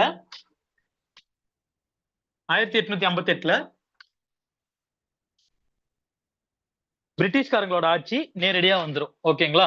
அப்ப அவங்க அதுக்கு தகுந்த மாதிரி ரூல் போட்டிருக்காங்க. அவங்க என்ன பண்ணுவாங்க, இப்ப இவங்க புதுசா வந்துட்டாங்கன்னா இவங்க அதுக்கு தகுந்த மாதிரி அவங்க கொண்டுட்டு வந்த ஒரு சில விஷயங்கள் எல்லாம் மாத்துறாங்க. புரிஞ்சுதுங்களா? என்ன பண்றாங்க, முன்னாடி கவர்னர் ஜெனரல் சொல்லப்பட்டவர் இனிமே வைஸ்ராய் என்று அழைக்கப்படுவார் அப்படின்னு சொல்றாங்க. அப்படி சொல்லப்பட்ட முதல் வைஸ்ராய் யாருன்னா கேனிங் பிரபு. இங்க ஃபர்ஸ்ட் பாயிண்ட்னு கொடுத்திருக்கிறதுல 5th லைன் பாருங்க. கேனிங் பிரபு கம்பெனி ஆட்சியில கவர்னர் ஜெனரல் அழைக்கப்பட்டவர் இனிமே இந்தியால என்ன அரசு அழைக்கப்படுவார்? வைஸ்ராய் அப்படின்னு அழைக்கப்படுவார். ஓகேங்களா? வைஸ்ராய்னா என்னன்னா பிரிட்டிஷ் அரசியோட நேரடி பிரதிநிதின்னு அர்த்தம். நேரடியா பிரிட்டிஷுக்கு ரெஸ்பான்சிபிளான பர்சன் என்ன பண்றாருங்கிறத சொல்லணும் அப்படிங்கிற பிரதிநிதி தான் வந்து வைஸ்ராய். ஓகேங்களா? சரி. 2வது விஷயம், கட்டுப்பாட்டு வாரியங்கள் கொண்டுட்டு வராங்க. அப்புறம் அந்த வைஸ்ராய், அப்புறம் அவருக்கு சப்போர்ட் பண்றதுக்கு செக்ரட்டரி ஆஃப் ஸ்டேட், மாநில செயலாளர்னு சொல்லி பதவிகளை கொண்டுட்டு வராங்க. அவங்களுக்கெல்லாம் உறுப்பினர்கள், சப்போர்ட்டிங் உறுப்பினர்கள் தராங்க. இந்த மாதிரி விஷயங்கள்லாம் கொண்டுட்டு வராங்க. பெரிய விஷயங்கள்லாம் ஒண்ணும் இல்ல. ஓகேங்களா? முக்கியமான விஷயம் என்னன்னா கம்பெனிக்கு பதிலா பிரிட்டிஷ்காரங்க ஆட்சி எடுத்துக்கிறாங்க. அதுதான் இந்த பாயிண்ட். முதல் விஷயம். 2வது விஷயம், அவங்க புதுசா ஆட்சி பண்றதுக்காக புதுசா பதவிகளை நியமிச்சுக்கிறாங்க. வைஸ்ராய்ங்கிற பதவி, செக்ரட்டரி ஆஃப் ஸ்டேட், அதாவது மாநில செயலாளர், அவருக்கு சப்போர்ட்டா ஒரு 15 பேரு, இவங்க எல்லாம் சேர்ந்து என்ன பண்ணுவாங்க, இனிமே ஆட்சி பண்ணுவாங்க இந்தியாவை. புரிஞ்சது இல்லைங்க? ஓகே தானே? ஓகே. இப்ப 1858 சட்டம் பார்த்தாச்சு. இதுக்கு பிறகு அடுத்த சட்டம் பாருங்க, இந்திய கவுன்சில் சட்டம் 1861. ஓகேவா? நீங்க இப்ப கேட்கலாம், என்ன சார் திடீர்னு 1858 தான் ஆக்ட் போட்டாங்கங்கிறீங்க, எதுக்கு இப்ப 3 வருஷம் கழிச்சு உடனே போட்டிருக்காங்க? அந்த டவுட் வருதா? எதுக்கு 3 வருஷம் கழிச்சு உடனே போடணுங்க? அந்த சிப்பாய் கழகத்தோட எஃபெக்டா இருக்கும் சார். அதுக்கப்புறம் ஓகே, சிப்பாய் கழகத்தோட எஃபெக்ட்ல ஆட்சி மாறிடுச்சு. ஆனாலும் அந்த ஆட்சியில இப்ப இங்க கொண்டுட்டு வந்ததுல இந்தியாக்காரங்களுக்கு இவங்க எதுவுமே பண்ணலையே. அவங்களோட ஆட்சியை மாத்தி தான் அமைச்சிருக்காங்க. ஆனாலும் இந்தியாக்காரங்களுக்குன்னு ஒரு கோவம் இருக்குல்ல, அப்ப அவங்க என்ன பண்ணணும், கொஞ்சம் கொஞ்சமா இதெல்லாம் பாருங்க, இதெல்லாம் பிரிட்டிஷோட டாக்டிக்ஸ், கொஞ்சம் புரிஞ்சுக்கணும். இந்தியாக்காரங்க எதுக்கு அவன் என்னை எதுக்குறான், அவனை நான் எதுலயும் சேர்த்துக்க மாட்டேங்கிறேன்னு அவன் என்னை எதுக்குறான். அப்ப அவனுக்கு வேலை கொடு, அவனை கொஞ்சம் கொஞ்சமா என்ன பண்ணிக்கோ, பார்லிமெண்ட்ல மெம்பர் ஆக்கு, கொஞ்சம் கொஞ்சமா அவங்களை எம்எல்ஏ வாக்குங்க, அவங்களுக்கும் பதவிகளை கொடுங்க, கவர்மெண்ட் வேலையை கொடுங்க. அப்ப பிரிட்டிஷ்காரங்களுக்கு அவங்க என்னவா இருப்பாங்க, இந்தியாக்காரங்க விசுவாசமா இருப்பாங்க. கரெக்ட்டுங்களா? ஆமாங்க சார். உங்களுக்கு சம்பளம் பிரிட்டிஷ்காரங்க கொடுக்குறாங்கன்னு வச்சுக்கோங்க, நீங்க அவங்களை எதிர்த்து போராட்டம் பண்ணுவீங்களா? இல்லைங்க சார். இப்பவே நம்மளே அரசே அததான் எதிர்க்க மாட்டோம். அதேதான். ம் அதேதான். ஓகேங்களா? அப்ப அததான் பிரிட்டிஷ்காரங்க பண்ண ஆரம்பிக்கிறாங்க. ஏன் இந்த ஆக்ட் இப்ப இந்திய கவுன்சில் சட்டம் அப்படின்னா, இந்தியாவினுடைய கவுன்சில்னா என்னன்னா, லெஜிஸ்லேட்டிவ் கவுன்சில் சட்டமன்றங்கள், பாராளுமன்ற கவுன்சில் அது மாரி. அந்த அரசியல் அவைகள்ல கொஞ்சம் கொஞ்சமா என்ன பண்றாங்க, இந்தியர்களுக்கும் பங்க தர ஆரம்பிக்கிறாங்க. கொஞ்சம் கொஞ்சமா இந்தியர்கள சேர்க்க ஆரம்பிக்கிறாங்க. அதுக்காக என்ன பண்றாங்க, இங்க பாருங்க. 1862ல இருந்து கொஞ்சம் கொஞ்சமா இந்தியர்கள சேர்க்க ஆரம்பிக்கிறாங்க. 1862 வைஸ்ராயா இருந்த லார்ட் கேனிங் ஃபர்ஸ்ட் பாயிண்ட்ல கடைசி லைன் சொல்லிட்டு இருக்கேன். 3 இந்தியர்கள தன்னோட சட்டசபைக்கு சேர்த்துக்கிறாரு. பெனாரஸ் ராஜா, பட்டியாலா மகாராஜா, சர் திங்கர் ராவ் இந்த மாதிரி அரசர்கள்லாம் கொஞ்சம் கொஞ்சமா உள்ள சேர்த்துக்கிறாரு. சேர்க்கும்போது மக்களுக்கு என்ன தோணும்? ஓகே, பிரிட்டிஷ்காரங்க நம்ம அரசர்கள்லாம் சேர்ந்துக்கிட்டு ஏதோ நல்லதுதான் பண்றாங்க நமக்கு அப்படின்னு தோணும். அப்ப மக்கள் என்ன பண்ண மாட்டான், பிரிட்டிஷ்காரங்கள எதிர்க்க மாட்டான். ஓகேங்களா? சரி, இது முதல் விஷயம். 2வது விஷயம், ஒரு முக்கியமான விஷயம் பண்றாங்க. இதுக்கு முன்னாடி நான் ஒரு விஷயம் சொன்னேன். என்னங்க சொன்னேன்? எல்லாமே பெங்காலுக்கு கீழேயோ இல்ல இந்திய கவர்னர் ஜெனரலுக்கு கண்ட்ரோலுக்கு கீழே தான் வரும். பம்பாய், மெட்ராஸ் மாகாணங்கள் எதுக்கு கீழே தான் இருந்துச்சு? பெங்கால் மாகாணங்களுக்கு கீழே இருந்துச்சு. கரெக்டா? ஏன்னா ஆட்சியாளர் அங்கிருந்து தான் ஆட்சி பண்ணாரு. அவர் என்ன சொல்றாரோ இங்க இருக்கவங்க கேட்கணும். ஓகேவா? இப்ப இவங்க வந்ததுக்கு அப்புறம் என்ன பண்றாங்க, பிரிட்டிஷ்காரங்க வந்ததுக்கு அப்புறம் அப்படியே அது எல்லாத்தையும் திருப்புறாங்க. பம்பாயில இருக்கவங்க, மெட்ராஸ்ல இருக்கவங்க அவங்கவுங்க ஆட்சி அதிகாரங்களை அவங்களே பாத்துக்கோங்க. எல்லாத்தையுமே எங்க கிட்ட கொண்டுட்டு வராதீங்க அப்படிங்கிற பாயிண்ட சொல்றாங்க. புரியுதுங்களா? என்ன பண்றாங்க? Devolution of powers. பவரை பிரிச்சு கொடுக்குறாங்க. அதிகார பகிர்வு. உங்க பவர் நீங்களே வச்சுக்கோங்க. மெட்ராஸ்ல இருக்கவர் அவர் ஆட்சி அவர் பாத்துக்கிட்டோம். பாம்பேல இருக்கவர் அவர் ஆட்சி அவர் பாத்துக்கிட்டோம். எல்லாமே பெங்காலுக்கு கீழே வர வேண்டாம். ஒரே சென்ட்ரலா இருந்த பவர் என்ன பண்றாங்க, பிரிச்சு கொடுக்குறாங்க. முன்னாடி இருந்த ஆக்டோட ஆப்போசிட் இது. புரியுதுங்களா? 1833 ஆக்ட்ல பாத்துருந்தீங்கன்னா இது அப்படியே சென்ட்ரலா இருந்திருக்கும். எல்லாமே பெங்காலுக்கு கீழே வந்திருக்கும். இப்ப என்ன பண்றாங்க, அப்படியே அதை ஆப்போசிட் பண்றாங்க. இந்த பாயிண்ட் புரியுதான்னு பாருங்க. புரிஞ்சுதுங்களா? ஓகேங்களா? ஓகேங்க சார். ஓகே. கொஞ்சம் கொஞ்சமா அதுக்கப்புறம் டிபார்ட்மெண்ட்ஸ் எல்லாம் கொண்டுட்டு வராங்கங்க. இப்ப நம்ம கொண்டுட்டு வரோம்ல, எப்படி நம்ம எஜுகேஷன் டிபார்ட்மெண்ட், மெடிக்கல் டிபார்ட்மெண்ட் இந்த மாதிரி நம்ம கவர்மெண்ட் வேலை இருக்கோ அந்த மாதிரி அரசர் அமைச்சரவைகள் கொண்டுட்டு வரப்படுது. அதுக்கு பேர் என்ன சொல்றாங்க, போர்ட்போலியோன்னு சொல்றாங்க. இப்ப இருக்க கவர்மெண்டோட சிஸ்டம், போர்ட்போலியோ சிஸ்டம் எங்க இருந்து வருது? 1861 சட்டம்ல இருந்து வருது. புரியுதுங்களா? ஓகே. இந்த மாதிரி விஷயங்கள்லாம் சொல்றாங்க. அவசர கால நிலைக்கு அவசர அரசாணைகள் பிரகடிக்கலாம்னு சொல்றாங்க. இப்பயும் இந்தியால ஆர்டினன்ஸ்னு சொல்லிருக்கு. அவசர சட்டம் இருக்கு. பிரசிடென்ட் ஆர்டிகல் 123 படி ஆர்டினன்ஸ் அவசர சட்டம் போடுவாரு. அது எங்க இருந்து வருதுன்னா இந்த சட்டத்துல இருந்து தான் வருது. அவசரத்துக்கு பாராளுமன்றம் அவைகள் இல்லைன்னா ஒருத்தர் அவசர சட்டம் கூட்டலாம் அப்படிங்கறத சொல்லியிருக்காங்க. புரிஞ்சுதுங்களா? சார் இது நெருக்கடி சட்டமா சார்? அவசரத்துக்கு கவர்னர் ஜெனரல் மட்டுமே போடப்படுற சட்டம். எல்லார்கிட்டயும் ஒப்புதல் வாங்க தேவையில்லை. அவரே ரூல் மேக் பண்ணிக்கலாம். இப்ப எக்ஸாம்பிளுக்குன்னா இப்ப நம்ம பிரசிடென்ட் இருக்காருன்னு வச்சுக்கோங்க. ஒரு எமர்ஜென்சி கொரோனா டைம்னு வச்சுக்கோங்க. கொரோனா டைம்ல பார்லிமெண்ட் எல்லாம் கூட்ட முடியல, எல்லாரும் ஓட்டு போட முடியல, ஏதோ ஒரு அவசரமான சட்டத்தை கொண்டுட்டு வரணும் அப்படின்னா அவர் என்ன பண்ணிடுவாரு, ஃபர்ஸ்ட் பிரசிடென்ட் சைன் போட்டுக்குவாரு, அப்புறமா அனுமதி வாங்குவாரு பார்லிமெண்ட்ல. புரிஞ்சுதுங்களா? ஓகேங்க சார். அப்ப அந்த மாதிரி நெருக்கடி சட்டம்லாம் சொல்லுவாங்க, அது வேற இது வேற. இல்ல, நீங்க வேற வார்த்தையில சொல்றீங்கன்னு நினைக்கிறேன். இங்கிலீஷ்ல ஆர்டினன்ஸ்னு மென்ஷன் சார் நம்ம பண்ணிருப்பாங்க. தேசிய நெருக்கடி, நிதி நெருக்கடி எல்லாம் சொல்றோம்ல, அது அந்த எமர்ஜென்சி இல்ல. அது இல்ல. சார் அது எமர்ஜென்சி, அது இல்ல. 356 சார் சொல்லுங்க. 356 இருக்குமா அது? 300 அது இல்ல. எமர்ஜென்சி இல்ல. ஓகேங்களா? சரி. அது நாட்டுக்கே பிரச்சனை வர்றது. ஓகேங்களா? ஆட்சிக்கே பிரச்சனை வர்றது, நாட்டுக்கே பிரச்சனை வர்றது. அது இது ஒரு சட்டத்தை என்னால இப்போதைக்கு இயற்ற முடியல, அதனால நான் டெம்பரரியா அவசரத்துக்கு கையெழுத்து போட்டுக்கிறேன், அவ்வளவுதான். ஓகேங்களா? இதுக்கு பேரு அவசர சட்டம். ஒரு சட்டம் இயற்றத்துக்கு மட்டும். மசோதா. ஆமா ஆமா. மசோதானா ஒரு பில்லுன்னு அர்த்தம். இதுக்கு பேரு அவசர சட்டம், ஆர்டினன்ஸ். அவசர நிலை ஆர் அவசர சட்டம்னு சொல்லுவாங்க. ஆர்டினன்ஸ் மேக்கிங் பவர்னு சொல்லுவாங்க. நான் திரும்ப நடத்துறேன் உங்களுக்கு. ஓகேங்களா? இப்போ வரைக்கும் புரிஞ்சதுல ஓகே தானேங்க? சரி. அடுத்தது 1892 சட்டம் கொண்டுட்டு வந்தாங்க. இது எல்லாமே ஒரே மாதிரிதான் இருக்கும். 1861 சட்டத்துல கொஞ்சம் கொஞ்சமா என்ன பண்ணாங்க, இந்தியர்களை சேர்த்த ஆரம்பிச்சாங்க. இப்ப 1861 இந்தியர்களை சேர்த்தணுங்கிறப்ப 1892ங்கிறப்ப யோசிச்சு பாருங்க, இன்னொரு 30 வருஷம் ஆயிடுச்சு. அப்ப இந்தியர்கள்லாம் என்ன ஆயிருப்பாங்க, நிறைய பேர் படிக்க ஆரம்பிச்சிருப்பாங்க. கரெக்டா? நீங்க ஆக்சுவலா இந்தியாவோட எஜுகேஷன் எடுத்து பாத்தீங்கன்னா 1850ஸ்க்கு அப்புறம் கொஞ்சம் கொஞ்சமா எஜுகேஷன் இம்ப்ரூவ் ஆயிருக்கும் இந்தியாவுக்கு. ஓகேவா? அப்ப 1890ங்கிறப்ப நல்லா படிச்ச தலைவர்கள்லாம் வர ஆரம்பிச்சிருவாங்க. அவன் எல்லாம் என்ன கேட்பான், எனக்கு பார்லிமெண்ட்ல சீட் கொடுங்க, எனக்கு லெஜிஸ்லேச்சர்ல சீட் கொடுங்கன்னு சொல்லி கேட்பாங்க. அப்படி கேட்கறதுனால கொஞ்சம் கொஞ்சமா இந்தியர்கள் என்ன பண்ணாங்க, நிறைய கொஞ்சம் கொஞ்சமா பவர் கொடுக்க ஆரம்பிச்சாங்க. நிறைய இந்தியர்களை பாராளுமன்ற கவுன்சில்கள்ல சேர்க்க ஆரம்பிச்சாங்க. அவங்க பிரிட்டிஷ்காரங்க கொண்டுட்டு வர்றத கொஞ்சம் கொஞ்சமா எதிர்த்துனா இப்போ ஒரு பில் வருதுன்னா 1000 ரூபாய் செலவு பண்றீங்கன்னா ஏன் பண்றீங்கன்னு கேள்வி கேட்கலாம். அதெல்லாம் கொண்டுட்டு வர ஆரம்பிச்சாங்க. புரிஞ்சுதுங்களா? இது சரிங்க. 1892 சட்டம். இது பெரிய முக்கியம் இல்ல. 1909 சட்டம் திரும்ப அதே தான் பண்ணிருப்பாங்க. இங்க பாருங்க.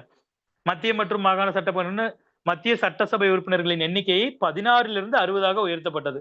அப்ப என்ன பண்றாங்க? தொடர்ந்து மெம்பர்ஸ் அதிகம் பண்ணிட்டே இருக்காங்க. இந்தியர்களே எப்படியாச்சும் ஆட்சியில கொஞ்சம் கொஞ்சமா அதிகமா பண்ணிட்டே இருக்காங்க. ஏன் இதெல்லாம் பிரிட்டிஷ்காரனே ஆசைப்பட்டு பண்றானான்னு கேட்டா இல்ல. இந்தியர்கள் டிமாண்ட் பண்ணிட்டே இருக்காங்க. தொடர்ந்து சைடுல போராட்டம் பண்ணிட்டே இருக்கும்போது என்ன பண்றாங்க? ஏதோ ஒண்ணு இவங்களுக்கு குடுத்து இவங்கள வந்து போராட்டம் பண்ணாம இருக்க வைக்கணுங்கிறதுக்காக கொஞ்சம் கொஞ்சமா ஆட்சியில கொஞ்சம் கொஞ்சமா ஏதோ ஒரு பவர குடுக்க ஆரம்பிக்கிறாங்க. இதுக்கு மின்டோ புரிஞ்சுதுங்களா? மார்லி அப்படின்னு சொல்லுவோம் சார். மார்லே மின்டோ திட்டம் தான். ஆமா. 1909 தான் மார்லே மின்டோ திட்டம். ஓகேங்களா? மார்லே மின்டோ திட்டம்னு சொல்லுவாங்க. மார்லே மின்டோன்னா என்னன்னா, அந்தந்த டைம்ல பிரிட்டிஷ்ல யார் இருக்காங்களோ அந்த தலைவர்களோட பேரை வச்சு வரும். ஓகேங்களா? செக்ரட்டரி ஆஃப் ஸ்டேட், வைஸ்ராய்ன்னு சொல்லி 2 பேர் நான் முன்னாடி சொன்னேன்ல. அவங்க பேர்ல வர்ற திட்டம்.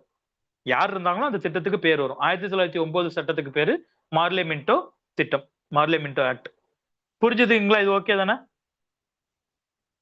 கொஞ்சம் கொஞ்சமா என்ன ஆகுது? இந்தியர்களோட பவர் அதிகமாகுது. வருஷமாக நீங்க பாத்தீங்கன்னா கொஞ்சம் கொஞ்சமா இந்தியர்கள் என்ன ஆயிட்டே இருப்பாங்க? அந்த அரசியல் கவுன்சில்ல அதிகமாயிட்டே இருப்பாங்க. ஏன்னா இந்தியர்கள் சைடுல போராட்டம் பண்ணிட்டே இருக்காங்க. பிரிட்டிஷ்காரனை எதிர்த்து. பிரிட்டிஷ்காரன் ஏமாத்துறாங்கிறது மக்களுக்கு புரிய ஆரம்பிச்சிருச்சு. 1890, 1900 எல்லாம் வரும்போது. 1900, 1915, 20 வரும்போது காந்தி வந்துருவாரு. அப்ப பீப்புள்லாம் ரொம்ப அவேர் ஆயிருவாங்க. ஓகேங்களா? இது புரிஞ்சது இல்லைங்க? ஓகே தானே? இன்னொரு முக்கியமான விஷயம் 1909 சட்டத்துல என்ன சொல்லியிருப்பாங்கன்னா, இங்க பாருங்க. வகுப்புவாத பிரதிநிதித்துவம். ஓகேங்களா? Communal electrolyte. அதாவது தனி வாக்காளர்கள். இப்ப முஸ்லிம்ஸ்க்கு கம்யூனல் எலக்ட்ரோரேட்னு சொல்லி வகுப்புவாத பிரதிநிதித்துவம் தருவாங்க. 1909 சட்டப்படி. அப்படின்னா என்ன சார் அப்படின்னு கேட்டீங்கன்னா, ஒரு முஸ்லிம் கேண்டிடேட் ஒரு தொகுதியில நிக்கிறாருன்னா அவருக்கு முஸ்லிம் ஓட்டர்ஸ் மட்டும் ஓட்டு போட்டு தேர்ந்தெடுப்பாங்க. ஹிந்துஸ் எல்லாம் ஓட்டு போடக்கூடாது, கிறிஸ்டியன்ஸ் எல்லாம் ஓட்டு போடக்கூடாது, வேற யாரும் ஓட்டு போடக்கூடாது. ஓகேங்களா? அந்த மதத்தினர் மட்டும் ஓட்டு போட்டு தேர்ந்தெடுப்பாங்க. அதுக்கு பேரு தான் வந்து என்னது? வகுப்புவாத பிரதிநிதித்துவம். புரியுதுங்களா? கம்யூனல் எலக்டரேட்னு சொல்லுவாங்க இங்கிலீஷ்ல. இங்க இருந்து தான் இந்தியா பிளவுபட ஆரம்பிச்சது. இந்த கம்யூனல் எலக்டரேட் வர ஆரம்பிச்சது தான் பாகிஸ்தான் உருவானதுக்கு ஃபர்ஸ்ட் காரணம். ஓகேங்களா? புரிஞ்சுதா? ஏதாச்சும் டவுட் இருக்குங்களா? புரியுதுங்க சார். இந்த கம்யூனல் எலக்டரேட்டை கொண்டு வந்ததுனாலதான் இவர் வந்து மாண்டே பிரபுவ மார்லே மின்டோ வந்து என்னன்னு சொல்லியிருப்பாங்க? வகுப்புவாத வாக்காளர்களின் தந்தை, ஃபாதர் ஆஃப் கம்யூனல் எலக்டரேட் அப்படின்னு சொல்லி அவங்களை மென்ஷன் பண்ணியிருப்பாங்க. இங்க இருந்து இந்தியா பிளவுபட ஆரம்பிக்குதுங்கிறத தெரிஞ்சுக்கணும் நீங்க. ஓகே. அடுத்த சட்டம் 1919. இப்ப ஆரம்பிச்சதுல இருந்து எத்தனை பார்த்திருக்கோம் சார் ஆக்ட்? எத்தனை பார்த்திருக்கோம்? 1773, 1784, 1813, 1833, 1853, அப்புறம் 1858, 1861, 1892, 1909. எல்லாமே உடனே ஞாபகம் வச்சுக்கிறதுக்கு கஷ்டமா இருக்கும். கண்டிப்பா நான் இல்லைன்னு சொல்லல. என்ன இவ்வளவு நடத்திட்டே இருக்கீங்க அப்படிங்கிற மாதிரி யோசிக்காதீங்க. டைம் கம்மியா இருக்கறனால இதெல்லாம் கொஞ்சம் வேகமா சொல்ல வேண்டிய கட்டாயத்துல இருக்கேன். இல்லைன்னா இதெல்லாம் ரொம்ப பொறுமையா நடத்துவேன். ஒரு பாயிண்டா சொல்லி அந்த மாதிரி நடத்துறதுக்கு நேரம் இல்லை உங்களுக்கு. பிளஸ் உங்களுக்கு ஒரு எஸ்ஸே தான், உங்களுக்கு இதை பத்தின புரிதல் தான் இருக்கணும். அதனாலதான் இப்படி நடத்துறேன். ஓகேங்களா? சரி. இப்ப இதுல 1919 இந்த ஆக்ட் ரொம்ப ரொம்ப முக்கியங்க. உங்களுக்கு கேள்வி கேட்கறாங்க, ஒரே கொஸ்டினா கேட்க போறான் இல்ல இதா கேட்க போறான்னா இந்த 2 ஆக்ட்ல இருந்து தான் கேள்வி வருங்க. 1919 இல்லைன்னா 1935. இந்த 2 ஆக்ட் நிறைய டைம் எக்ஸாம்ஸ்ல கேட்கப்பட்ட வேரியஸ் எக்ஸாம்ஸ்ல கேட்கப்பட்ட கேள்வி. ஏன் இதை 2 மட்டும் கேட்கறாங்கன்னா இதுல நிறைய சேஞ்சஸ் கொண்டுட்டு வந்திருப்பான், அதனால கேட்கறாங்க. ஓகேங்களா? 1919, 1935 ரெண்டும் சேர்த்தியே ஒரு கேள்வியா கேட்கலாம். இப்ப நான் ஒரு கொஸ்டின் இவ்வளவு நேரம் எடுத்ததை வச்சு ஒரு கொஸ்டினா சொல்றேன் பாருங்க. முதல் கேள்வி எஸ்ஸே கேட்கலாம். இந்தியாவின் அரசியலமைப்பு உருவாவதற்கு வரலாற்று பின்னணியை குறிப்பிடுக. ஒரு எஸ்ஸே கேட்கலாங்களா? ஆமாங்க சார். கேக்குறாங்கன்னா அப்ப நம்ம எந்த ஆக்ட்ல மென்ஷன் பண்ணி எழுதணும்? நமக்கு சொல்லுங்க இதெல்லாம் தேவையில்லைங்க சார். இந்த கிழக்கிந்திய கம்பெனி மட்டும் சொன்னா போதுமா? அந்த மத்த 7 பேர் வருவாங்கல்ல, போர்ச்சு, இது இல்ல வேண்டியது இல்லைங்க மேம். அவங்களா வேண்டியதில்ல. ஓகே. நமக்கு ஏன்னா இவங்க மட்டும் பிரிட்டிஷ் மட்டும் சொன்னா போதும். ஆமா, பிரிட்டிஷ்காரங்க தானே மேம் நம்மள ஆட்சி பிடிச்சாங்க. அவங்க தான் லாலாம் மேக் பண்ணாங்க. கிழக்கிந்திய கம்பெனி எல்லாம் சும்மா அந்தந்த இடத்துல இது மத்த போர்ச்சுகீஸ் பிரெஞ்சு எல்லாம் சும்மா அந்தந்த ஆ. இடத்த சின்ன இடத்த பிடிச்சாங்க, இந்தியாவை முழுசா பிடிக்கல. சரிங்க சார். அது வேண்டாம் அப்போ. அதுலயும் வரும் அது இல்லையா? வேண்டாம். அதுவும் ஹிஸ்டரியில வரும் இல்லையா? அதனால அது வேண்டாம் இல்ல ஆனா. அது வேண்டாங்க மேம். அவங்க இந்தியாவோட கான்ஸ்டிடியூஷன் உருவாக்குறது அளவுக்கு எதுவும் பண்ணல. இல்ல ரொம்ப நாள் அவங்க பிசினஸ் இல்ல. ஓரியன்டடா போயிட்டாங்க. மதம் பரப்ப வந்தாங்க. இவங்க மட்டும் பிசினஸ் வந்தாலும் இதுல ஆட்சிக்கு வந்துட்டாங்க. ஆமா. இவங்க அவங்க எல்லாரையும் தோக்கடிச்சு இவங்க மட்டும் வந்துட்டாங்க. ஆமா, ஆமாங்க. சரி ஓகே. இவங்க கொண்டுட்டு வந்ததை பேஸ் பண்ணி தானே நம்ம கான்ஸ்டிடியூஷன் ஃப்ரேம் பண்ணிருக்கோம். அதனால இவங்கள பத்தி மட்டும் தான் படிக்கிறோம். ஓகேங்களா? ஓகே. சரிங்க மேம். இப்ப 1919 இந்திய அரசியல் சட்டம் 1919. இந்த ஆக்டுக்கு இன்னொரு பேர் இருக்குங்க. மான்டெக்யூ செல்ம்ஸ்ஃபோர்ட் ரிஃபார்ம்ஸ். மான்டெக்யூ செல்ம்ஸ்ஃபோர்ட் சீர்திருத்தங்கள். எதுக்கு இந்த பேர் வைக்கிறாங்கன்னா அந்த 2 பேர் தான். யாரு? செயலாளரும் அப்புறம் வைஸ்ராய். அவங்க 2 பேர்த்தோட பேர் தான் ஆக்டோட பேரா வைப்பாங்க. ஓகேங்களா? அதுதான் சொல்லியிருக்காங்க. புரிஞ்சது இல்ல? இதுல அப்படி என்ன முக்கியமா நடந்துச்சு அப்படின்னு கேட்டீங்கன்னா, முதல் விஷயம் லிஸ்ட் பேஸ்டு சிஸ்டம்னு ஒண்ணு கொண்டுட்டு வருவாங்க. இது ரொம்ப பொறுமையா நடத்துறேன். மத்திய மற்றும் மாகாண ஃபர்ஸ்ட் பாயிண்ட் பாருங்க. மத்திய மற்றும் மாகாண பாடங்களை வரையறுத்து பிரிப்பதன் மூலம் மாகாணங்களின் மீதான மத்திய கட்டுப்பாடை தளர்த்தியது. இவ்வளவு டீடைல் எல்லாம் வேணாங்க. இப்படி சொல்ல வேண்டாம். நான் உங்களுக்கு புரியுற மாதிரி சொல்றேன். ஓகேங்களா? சரி, இப்ப இந்தியால நீங்க எடுத்துக்கலாம். பேங்க் எக்ஸாம் படிக்கிறவங்க எல்லாம் பாத்திருக்கீங்களா? இல்ல பேங்க்குக்கு போயிருக்கீங்களா? பேங்க் என்ன வேலைன்னு சொல்லுவாங்க? சென்ட்ரல் கவர்மெண்ட் ஜாப்னு சொல்லுவாங்க. கரெக்டா? ஆமாங்க சார். ஸ்டேட் கவர்மெண்ட் ஜாப் ஓகேங்களா? இருக்கு. சில பேங்க்ஸ்லாம் ஸ்டேட், சில பேங்க்ஸ் வந்து ம், ஒரு அதுல சில பேங்க்ஸ் இது கீழ வரும். ஓகே. ஆமாங்க சார். இப்ப ஒரு சிலத வந்து இப்ப ரயில்வேஸ் பார்த்தா நம்ம சென்ட்ரல்னு சொல்றோமா? ஆர்பிஐ ம். சென்ட்ரல்னு சொல்றோமா? இதெல்லாம் எதை பேஸ் பண்ணி நம்ம சொல்றோம்? ஏன் ஒரு சில சட்டங்கள் இப்ப பேங்க் லீவ் விடுறது சென்ட்ரல் கவர்மெண்ட் சொன்னாதான் நடக்குதா? ஏன் அது சென்ட்ரல் கவர்மெண்ட் தான் சொல்லணும்? அது அவங்களுக்கு கீழ செயல்படுதுங்க சார். சென்ட்ரல் கவர்மெண்ட் கீழ. அதுதான் அது அவங்க எப்படி செயல்படுதுன்னு கேக்குறேன். ஏன் அவங்களுக்கு கீழ தான் செயல்படுதுன்னு கேக்குறேன். ஏன்னா நம்ம சார் கான்ஸ்டிடியூஷன்ல அது மென்ஷன் புரியல சார், பண்ணிருக்கு. புரியல. சார் ஏன் ஒரு சில விஷயங்களை மத்திய அரசு மட்டும் பண்றாங்க, ஏன் ஒரு சில விஷயங்கள மாநில அரசு பண்றாங்கன்னு கேக்குறேன். சார் அப்ப நேஷனலைஸ்டு இப்ப பேங்க்னு சொல்றோம்ல. ஆமாங்க மேம். தேசியமயமாக்கப்பட்ட வங்கி. ஆமாங்க மேம். அதுதான் சார் வந்து சார் கவர்மெண்ட் வருது. சார் நீங்க பேசுறது கேட்கலீங்க சார். சார் மத்திய பட்டியல் மாவட்ட துறைகள் ஒதுக்கி இருக்காங்க sir. Super sir, super super sir. Okay, அதுதான் கேட்க வந்தேன். மத்திய சார் பட்டியல், மாநில பட்டியல். சார் கேக்குதுங்க சார். அதன் நீங்க சொன்னது அடிப்படையில் அது கரெக்ட் சார். ஏற்படுது. ஆமா சார், கரெக்ட் சார். நீங்க சொன்னது கரெக்ட். நம்ம கான்ஸ்டிடியூஷன்ல மத்திய பட்டியல், மாநில பட்டியல், பொது பட்டியல்னு சொல்லி பிரிச்சிருக்காங்க. அப்படின்னா என்ன அர்த்தம்னா, இந்த விஷயம் சம்பந்தப்பட்டதெல்லாம் சென்ட்ரல் கவர்மெண்ட் லா மேக் பண்ணலாம்.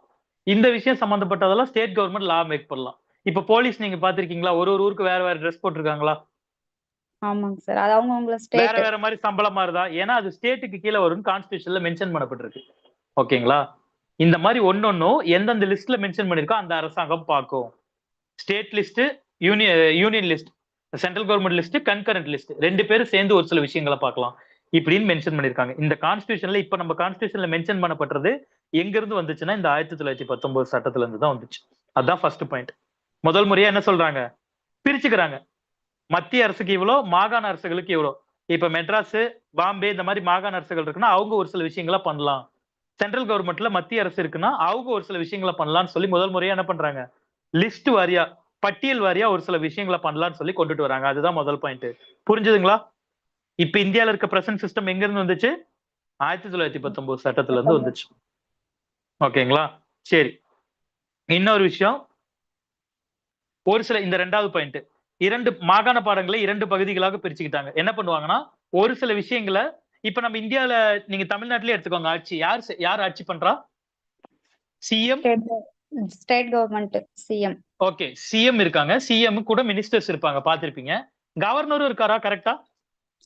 இருப்பாங்க சார். வேற ஸ்டேட்டஸ் வந்து ஒரு ஓகே ஆளுநர் இருப்பாரு. ஓகே, கவர்னரும் இருக்காங்க.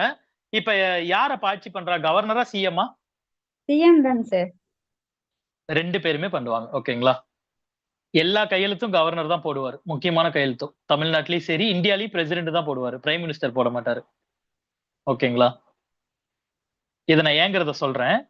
அவர் அப்ப ஆட்சி பொறுப்பளவுல பொறுப்பளவு மட்டும் பொறுப்பளவு அதிகாரியா அவங்க இருப்பாங்க. இவங்க வந்து நிரந்தர பவர்ல இருப்பாங்க. ஓகேங்களா? அத பத்தி நான் கொஞ்சம் டீடைலா சொல்றேன். பெயரளவு அவருக்கு. பெயரளவு ஆ, தலைவரா ஆ. போறவங்க, ஒருத்தர் வந்து ரியல் பவர்ல இருப்பாங்க. ஓகேங்களா? சரி, இது ஓகே தானே? இந்த மாதிரி விஷயங்கள் அங்க இருந்தே வராதுப்பட்டது. 2வது பாயிண்ட் பாருங்க. 2ஆ பிரிச்சுக்கிறாங்க. மாகாணங்கள்ல ஒரு சில விஷயங்களை அமைச்சர்கள் பாத்துக்கணும், ஒரு சில விஷயங்களை யார் பாத்துக்கணும்? ஆளுநர் பாத்துக்கணும்னு சொல்றாங்க. புரிஞ்சுதுங்களா? ஓகே. 3வது விஷயம், 2 அவைகள் கொண்டுட்டு வரப்படுது முதல் முறையா. பை கேமரலிசம்னா என்னங்க, 2 அவைகள் ஸ்டேட்ஸ்ல எல்லாம். இப்ப நம்ம இதுன்னு எடுத்துக்கோங்க, பார்லிமெண்ட்னு 2 அவை இருக்கா, லோக்சபா ராஜ்யசபா, கரெக்டா? ராஜ்யசபா. ஆமாங்க சார். மக்களவை மாநிலங்களவைன்னு 2 இருக்கா? அது மாதிரி இரு அவைகள் கொண்டுட்டு வர ப்ரொவிஷனும் எங்க இருந்து தான் வந்திருக்கு, 1919 சட்டத்துல இருந்து தான் வந்துச்சு. இன்னொரு முக்கியமான விஷயம், முதல்ல நேரடி தேர்தல், மக்கள் ஓட்டு போட்டு ஒருத்தரை தேர்ந்தெடுக்கலாம். நேரடி தேர்தல்ங்கிறது எதுலதான் வந்துச்சு, 1919 தான் வந்துச்சு. ஓகேங்களா? இதெல்லாம் ரொம்ப முக்கியமான விஷயம். அதுக்கப்புறம் வந்து முன்னாடி வகுப்புவாத பிரதிநிதித்துவம் சொன்னல, கம்யூனல் எலக்டரேட்னு யாருக்குன்னு சொல்லியிருந்தேன், முஸ்லிம்ஸ்க்கு சொல்லியிருந்தேனா? இப்ப கொஞ்சம் கொஞ்சமா என்ன பண்றாங்க, அத 5வது பாயிண்ட் பாருங்க, சீக்கியர்கள், கிறிஸ்டியன்ஸ், ஆங்கிலோ இந்தியன்ஸ், இவங்களுக்கு இனிமே அவங்க ஆளுங்க மட்டும் ஓட்டு போட்டு தேர்ந்தெடுக்கிற மாதிரி பண்றாங்க. ஒரு ஆங்கிலோ இந்தியன் ஒருத்தர் நிக்கிறாருன்னா அவங்களுக்கு ஓட்டு யாரு மட்டும் தான் போடுவாரு, ஆங்கிலோ இந்தியன் மட்டும் தான் போடுவாரு. ஓகேங்களா? இந்த மாதிரி விஷயம் எல்லாம் கொண்டுட்டு வராங்க. அப்புறம் ஓட்டுரிமை எல்லாம் தர ஆரம்பிக்கிறாங்க மக்களுக்கு. ஆனா பணம் வச்சிருக்கவங்களுக்கு தான் தராங்க. அப்புறம் இங்க பாருங்க, 8வது பாயிண்ட் முக்கியம் நமக்கு, மத்திய அரசு பணியாளர் தேர்வாணையம் எக்ஸாம்க்கு ஒரு ரெக்ரூட்டிங் பாடி ஆரம்பிக்கலாம்னு சொல்றாங்க 1926ல. இத பேஸ் பண்ணி தான் என்ன வரும், யூபிஎஸ்சி இன்னைக்கு நம்ம பாக்குற யூபிஎஸ்சி. சார் யாரோ ஒருத்தர் பேசுறீங்க, கொஞ்சம் இடைஞ்சலா இருக்கு சார், மியூட்ல போட்டுக்க முடியுமா சார்? ஓகே, சரிங்களா? இந்த 9வது பாயிண்ட பாருங்க, மத்திய பட்ஜெட்டில் இருந்து மாகாண வரவு செலவு திட்டங்களை பிரித்து, அதாவது முதல் முறையா என்ன பண்றாங்க, இவ்வளவு நாள் நான் படிச்சது எல்லாத்தையுமே சொல்லியிருப்பேன், எங்கேயாச்சும் ஸ்டேட்னு சொல்லி மென்ஷன் பண்ணோம்னா எல்லாமே சென்ட்ரல் கவர்மெண்ட் கண்ட்ரோல்ல தான் இருக்கும். ஓகேவா? இப்ப என்ன பண்றாங்க, கொஞ்சம் கொஞ்சமா எல்லாத்தையும். அப்ப ஸ்டேட்டே வரல, மொழிவாரி மாநிலம் வந்து 1853க்கு பிறகுதான் வருது இல்லைங்களா? 1953 மொழிவாரி மாநிலம் வந்து 1956 சட்டத்தின்படி வரும். ஓகேங்களா? அது இந்தியா சுதந்திரம் பெற்றதுக்கு பிறகு. நான் வந்து பிரிட்டிஷ்காரங்க டைம்ல சொல்றேன், பிரிட்டிஷ்காரங்க டைம்ல எல்லாமே ஒரு பிரிட்டிஷ்ல ஒரே ஒருத்தரோட கண்ட்ரோல் கீழ இருக்கும். மெட்ராஸ், பாம்பே இந்த மாதிரி மாகாணங்கள் சொல்லுவாங்க. அப்ப மாநிலம்ன்ற வார்த்தை நம்ம பயன்படுத்தணும். மாநிலம்னே இல்ல, மாநிலம்னு இருக்காது, மாகாணம்னு தான் இருக்கும். மெட்ராஸ், பாம்பே, பெங்கால் மாகாணம் இப்படிதான் இருக்கும். ஓகேங்களா? அப்ப அந்த மாகாணங்களுக்கு என்ன பண்றாங்க, முதலா நிதியை பிரிச்சு தராங்க. மாகாணங்கள் நிதி தனி, சென்ட்ரல் கவர்மெண்ட் நிதி தனின்னு சொல்லி பிரிச்சு தராங்க. இது ஒரு முக்கியமான பாயிண்ட். ஓகேங்களா? அப்புறம் ஒரு 10 வருஷத்துக்கு ஒரு தடவை நம்ம போட்டிருக்க கான்ஸ்டிடியூஷனை நம்ம ரிவ்யூ பண்ண போறோம். இதுல சொல்லப்பட்ட விஷயங்களை 10 வருஷத்துக்கு ஒரு தடவை நாங்க என்ன பண்ண போறோம், ரிவ்யூ பண்ண போறோம் அப்படின்னு சொல்றாங்க. இது எல்லாமே புதுமையான பாயிண்டா, எல்லாமே முக்கியமான விஷயங்களா, அதனால இந்த மாதிரி ஆக்ட் எல்லாம் எக்ஸாம்ல கேக்குறாங்க. ஓகேங்களா? சொன்னது புரிஞ்சுதுங்களா? 1919 ஓகேவா? எல்லாத்தையுமே ரீகால் பண்றது கண்டிப்பா கஷ்டமா இருக்கும். ரீகால் பண்றதுக்கு ரொம்ப நீங்க கஷ்டப்பட்டு முயற்சி பண்ண வேண்டாம். அது நீங்க திரும்ப படிக்கும் போது வந்துரும். இது எல்லாமே புரிஞ்சுக்கிறீங்களாங்கிறத மட்டும் பாத்துக்கோங்க. ஓகேங்களா? சரி, ஓகே. இத பேஸ் பண்ணி இப்ப இங்க கடைசி பாயிண்ட் என்னங்க சொல்லிருக்காங்க, 10 வருஷத்துக்கு ஒரு தடவை எல்லாத்தையுமே ரீகால், இது கான்ஸ்டிடியூஷனை ரீவொர்க் பண்ணணும்னு சொல்றாங்க. அதை பேஸ் பண்ணி அதுக்காக ஒரு குழு இந்தியாவுக்கு வரும். நம்ம இப்ப சட்ட திருத்தங்கள்லாம் பண்றோம் இல்லைங்களா சார்? 10 இயர்ஸ்க்கு ஒன்ஸ். இப்ப நிறைய இப்ப நம்ம 10 இயர்ஸ்க்கு ஒன்ஸ் எல்லாம் இப்ப கிடையாது. இப்ப இந்தியா எப்ப வேணாலும் சட்ட திருத்தம் பண்ணலாம், எப்ப வேணாலும் சட்ட திருத்தம் பண்ணலாம். இந்த இடஒதுக்கீடு எல்லாம் சொல்றோம் இல்லைங்க சார், அதெல்லாம் வந்து 10 இயர்ஸ்க்கு ஒன்ஸ் அந்த மாதிரி ஒரு 20 இயர்ஸ் இல்ல அது 10 இயர்ஸ்க்கு ஒன்ஸ்னு வந்து அவங்க மென்ஷன் பண்றாங்க. ஆனா 10 இயர்ஸ்க்கு ஒன்ஸ் கண்டிப்பா பண்ணணும்னு அவசியம் இல்ல. அதாவது இப்ப எக்ஸாம்பிளுக்கு இப்ப நான் ரிசர்வேஷன் கொடுத்திருக்கேன், 2035 வரைக்கும் 2036 வரைக்கும் ரிசர்வேஷன் செல்லுபடி ஆகும்னு நான் சொல்லியிருக்கேன். அப்ப 2036ல நான் போய் அதை சரி பண்ணலினா அது அதோட எக்ஸ்பைரி ஆயிரும்னு அர்த்தம். 10 இயர்ஸ் எக்ஸ்டெண்ட் பண்றாங்க அந்த ஃபெசிலிட்டியை. எக்ஸ்டெண்ட் தான் பண்றாங்க. ஆனா ஒரு 10 வருஷமும் கண்டிப்பா வரும்னு அவங்க சொல்லல. அடுத்த 2036ல அவங்க என்ன சொல்லலாம், இன்னொரு 4 வருஷத்துக்கு கூட ரிசர்வேஷன் வரும்னு சொல்லலாம். அது அந்த நேரத்துல வர விருப்பம் தான். புரியுதுங்களா? அம்பேத்கர் ஒரு 50 இயர்ஸ் அதான் கேட்டிருந்தாரு. பட் அதை தாண்டி இப்ப கொடுத்துட்டு இருக்காங்க தொடர்ச்சியா. ஓகேங்களா? இப்ப கொஞ்சம் கொஞ்சமா ஒருத்தரும் இதாகும் போது அந்த ரிசர்வேஷனை குறைச்சுக்குவாங்க. இப்ப எக்ஸாம்பிளுக்கு இந்தியால ஆங்கிலோ இந்தியன்ஸ்க்கு ரிசர்வேஷன் கொடுக்கப்பட்டு இருந்துச்சு. ஓகேங்களா? லோக்சபால 2 சீட்ல ஆங்கிலோ இந்தியன்ஸ் கொடுக்கப்பட்டது. தமிழ்நாட்டிலுமே ஆங்கிலோ இந்தியன் இந்தியன் பிளஸ் வந்து ஒரு ஃபாரினரோட குழந்தை தான் ஆங்கிலோ இந்தியன் இல்லைங்களா சார்? ஃபாரினர் இல்ல மேம், ஆங்கிலேயர். ஃபாரினர் இல்ல, ஆங்கிலேயர்கள். ஆங்கிலேயரோட வாரிசு. ஆமா ஆமா ஆமா. ஓகேங்களா? இப்ப அவங்களுக்கு என்ன பண்ணிட்டாங்க, கொஞ்ச நாள்ல இப்ப அவங்க டெவலப் ஆயிட்டாங்கிறப்ப, ஓரளவுக்கு அவங்க இதாயிட்டாங்கிறப்ப இப்ப அவங்களுக்கான ரிசர்வேஷனை நிறுத்திட்டாங்க. கவர்மெண்ட் எப்ப வேணாலும் நிறுத்தலாம். ஓகேங்களா? ரிசர்வேஷனை பொறுத்த வரைக்கும். அது கவர்மெண்டோட கையில தான் இருக்கு. புரிஞ்சுதுங்களா? இது வரைக்கும் ஓகே தானே? ஓகேங்க சார். ஓகேங்க மேம். அடுத்தது இதெல்லாம் விட்டுறலாம். இதெல்லாம் ஹிஸ்டரியில நான் நடத்திக்குவேன். 1935ங்க சட்டம். ஓகேங்களா? இது ரொம்ப முக்கியமான ஆக்ட். இந்த ஆக்ட பேஸ் பண்ணி தான் கடைசி ஆக்ட் வரைக்கும் இப்ப நம்ம ஃபார்ம் பண்ணிட்டு இருக்கோம். இப்ப இந்தியால பார்க்குற நிறைய விஷயங்கள் இந்த ஆக்ட்ல இருந்து எடுக்கப்பட்டுச்சு. 1935 சட்டம். ஓகேங்களா? இதுல முதல் விஷயம் என்ன சொல்லுவாங்க? முன்னாடியே சொன்ன மாரி அந்த பட்டியல்களை இன்னும் தெளிவா வந்து சொல்ல ஆரம்பிப்பாங்க. பேஸ்ட் ஆன் லிஸ்ட்ன்னு சொல்லி முன்னாடியே சொல்ல ஆரம்பிச்சேன் இல்லைங்க? லிஸ்ட்னா என்னங்கிறது இப்ப புரிஞ்சதுல்ல? பட்டியல்கள் பட்டியல்கள் புரிய ஆரம்பிச்சதுல்ல? ஓகே தானங்க? புரியுது சார், புரியுது. ஓகே. ஓகேங்களா? பட்டியல்களை பேஸ் பண்ணி ஆல் இந்தியா ஃபெடரேஷன் சொல்லி கூட்டமைப்பா இந்தியா வந்து இயங்கணும் அப்படிங்கிற முதல் விஷயம் சொல்லியிருப்பாங்க. 2வது விஷயம் மாகாண ஆட்சி. மாகாண ஆட்சி அதாவது ப்ராவின்ஸ்ல மாகாண சுயாட்சின்னு சொல்லியிருப்பாங்க. நான் மாகாணங்கள்ல சொன்னாலும் இப்ப மெட்ராஸ்ன்னு எடுத்துக்கிட்டா அங்க வந்து அமைச்சர் ஒரு ஆட்சி பண்ணுவாரு, ஆளுநர் ஒரு ஆட்சி பண்ணுவாரு. 2 பேரும் கொஞ்சம் கொஞ்சமா பிரிச்சு ஆட்சி பண்ணிட்டு இருந்தாங்கன்னு சொன்னால 2வது பாயிண்ட். அங்கேயும் சொன்னேன் 1919 சட்டத்துல. அத வந்து இங்க என்ன பண்ணிடுறாங்க? நீக்கிடுறாங்க. மாகாணத்துல அப்படி இயங்கக்கூடாதுன்னு சொல்லிட்டு அது என்ன பண்ணிடுறாங்க? சென்ட்ரல் கவர்மெண்ட்டுக்கு சென்ட்ரல் லெவல்ல அத கொண்டுட்டு வராங்க. அதாவது மத்திய லெவல்ல அ ஒரு விஷயம் குறிப்பிட்ட விஷயம் வந்து பிரசிடென்ட்டும், குறிப்பிட்ட விஷயம் வந்து கவர்னர் ஜெனரல் ஆர் வைஸ்ராய் அவங்களும் பண்ணிக்கலாம் அப்படிங்கிறத சொல்லியிருக்காங்க. புரிஞ்சுதுங்களா? அதே விஷயங்கள் தான் 1919ல சொல்லப்பட்டதையே கொஞ்சம் கொஞ்சமா எக்ஸ்டெண்ட் பண்ணி சொல்ல ஆரம்பிப்பாங்க. அங்க வந்து ஆங்கிலோ இந்தியன்ஸ் வரைக்கும் வந்து வகுப்புவாதி பிரதிநிதித்துவம் வந்திருக்குன்னா, இன்னும் கொஞ்சம் இங்க எக்ஸ்டெண்ட் பண்ண ஆரம்பிப்பாங்க. இங்க பாருங்க. தாழ்த்தப்பட்ட ஜாதியினர், பெண்கள், தொழிலாளர்கள் இவங்களுக்கும் சேர்த்து என்ன பண்றாங்க? வகுப்புவாதி பிரதிநிதித்துவம் வருது. அதே மாரி வோட்டர் ஐடி அங்க குடுத்திருக்காங்க. வோட்டிங் உரிமை குடுத்ததை இன்னும் கொஞ்சம் எக்ஸ்டெண்ட் பண்றாங்க. அடுத்தடுத்த லெவல் மக்களுக்கு. இந்த 1935 சட்டத்துக்கு கீழ தான் என்ன வரும்? ரிசர்வ் வங்கி வரும் இந்தியால. ரிசர்வ் பேங்க் ஆஃப் இந்தியா இத பேஸ் பண்ணி தான் வரும். அதே மாரி ஃபெடரல் பப்ளிக் சர்வீஸ் கமிஷன்னு சொல்லி கொண்டுட்டு வராங்க. Federal public service commission. Federal public service commission என்னன்னா, சென்ட்ரல் கவர்ன்மென்ட், ஸ்டேட் கவர்ன்மென்ட் 2த்துக்கும் சேர்த்துன மாரி பொதுவான ஒரு பப்ளிக் கமிஷன். அதுக்கப்புறம் ஃபெடரல் அ நீதிமன்றம். கூட்டாட்சி நீதிமன்றம். Federal court. ஃபெடரல் கோர்ட்னா என்ன அர்த்தம்னாங்க, இப்ப எக்ஸாம்பிளுக்கு நான் மெட்ராஸ் மாகாணத்துல இயங்கிட்டு இருக்கேன். எனக்கு ஏதோ ஒரு பிரச்சனை வருது சட்டத்துல. நான் எங்க போய் கேட்கணும்? நான் வெறும் மெட்ராஸ் கோர்ட்ல தான் கேட்க முடியுமா அப்படின்னு கேட்டா இல்ல. நான் வேணும்னா இந்தியால இருக்க இன்னும் மேல்படி கோர்ட்டுக்கும் போலாம். அதுதான் ஃபெடரலிசம் கூட்டமைப்புன்னு அர்த்தம். எங்க வேணாலும் இந்தியால போய் கேட்கலாம். எல்லாமே கூட்டாட்சி தான் அப்படிங்கிறத அது மென்ஷன் பண்ணுது. இந்த விஷயங்கள்லாம் 1935 சட்டங்கள் படி வந்துச்சு. 1919 சட்டத்தோட எக்ஸ்டெண்டட் வெர்ஷன் தான் 1935. அதோட அப்படியே பார்த்த விஷயங்கள் தான் திரும்ப இருக்கும். பார்த்தீங்கன்னா தெரியும். புரிஞ்சுதுங்களா?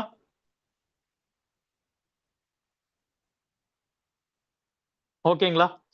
அவ்வளவுதாங்க. இன்னும் ஒரே ஒரு சட்டம். இதுக்கப்புறம் சட்டத்த பத்தி எல்லாம் வராது.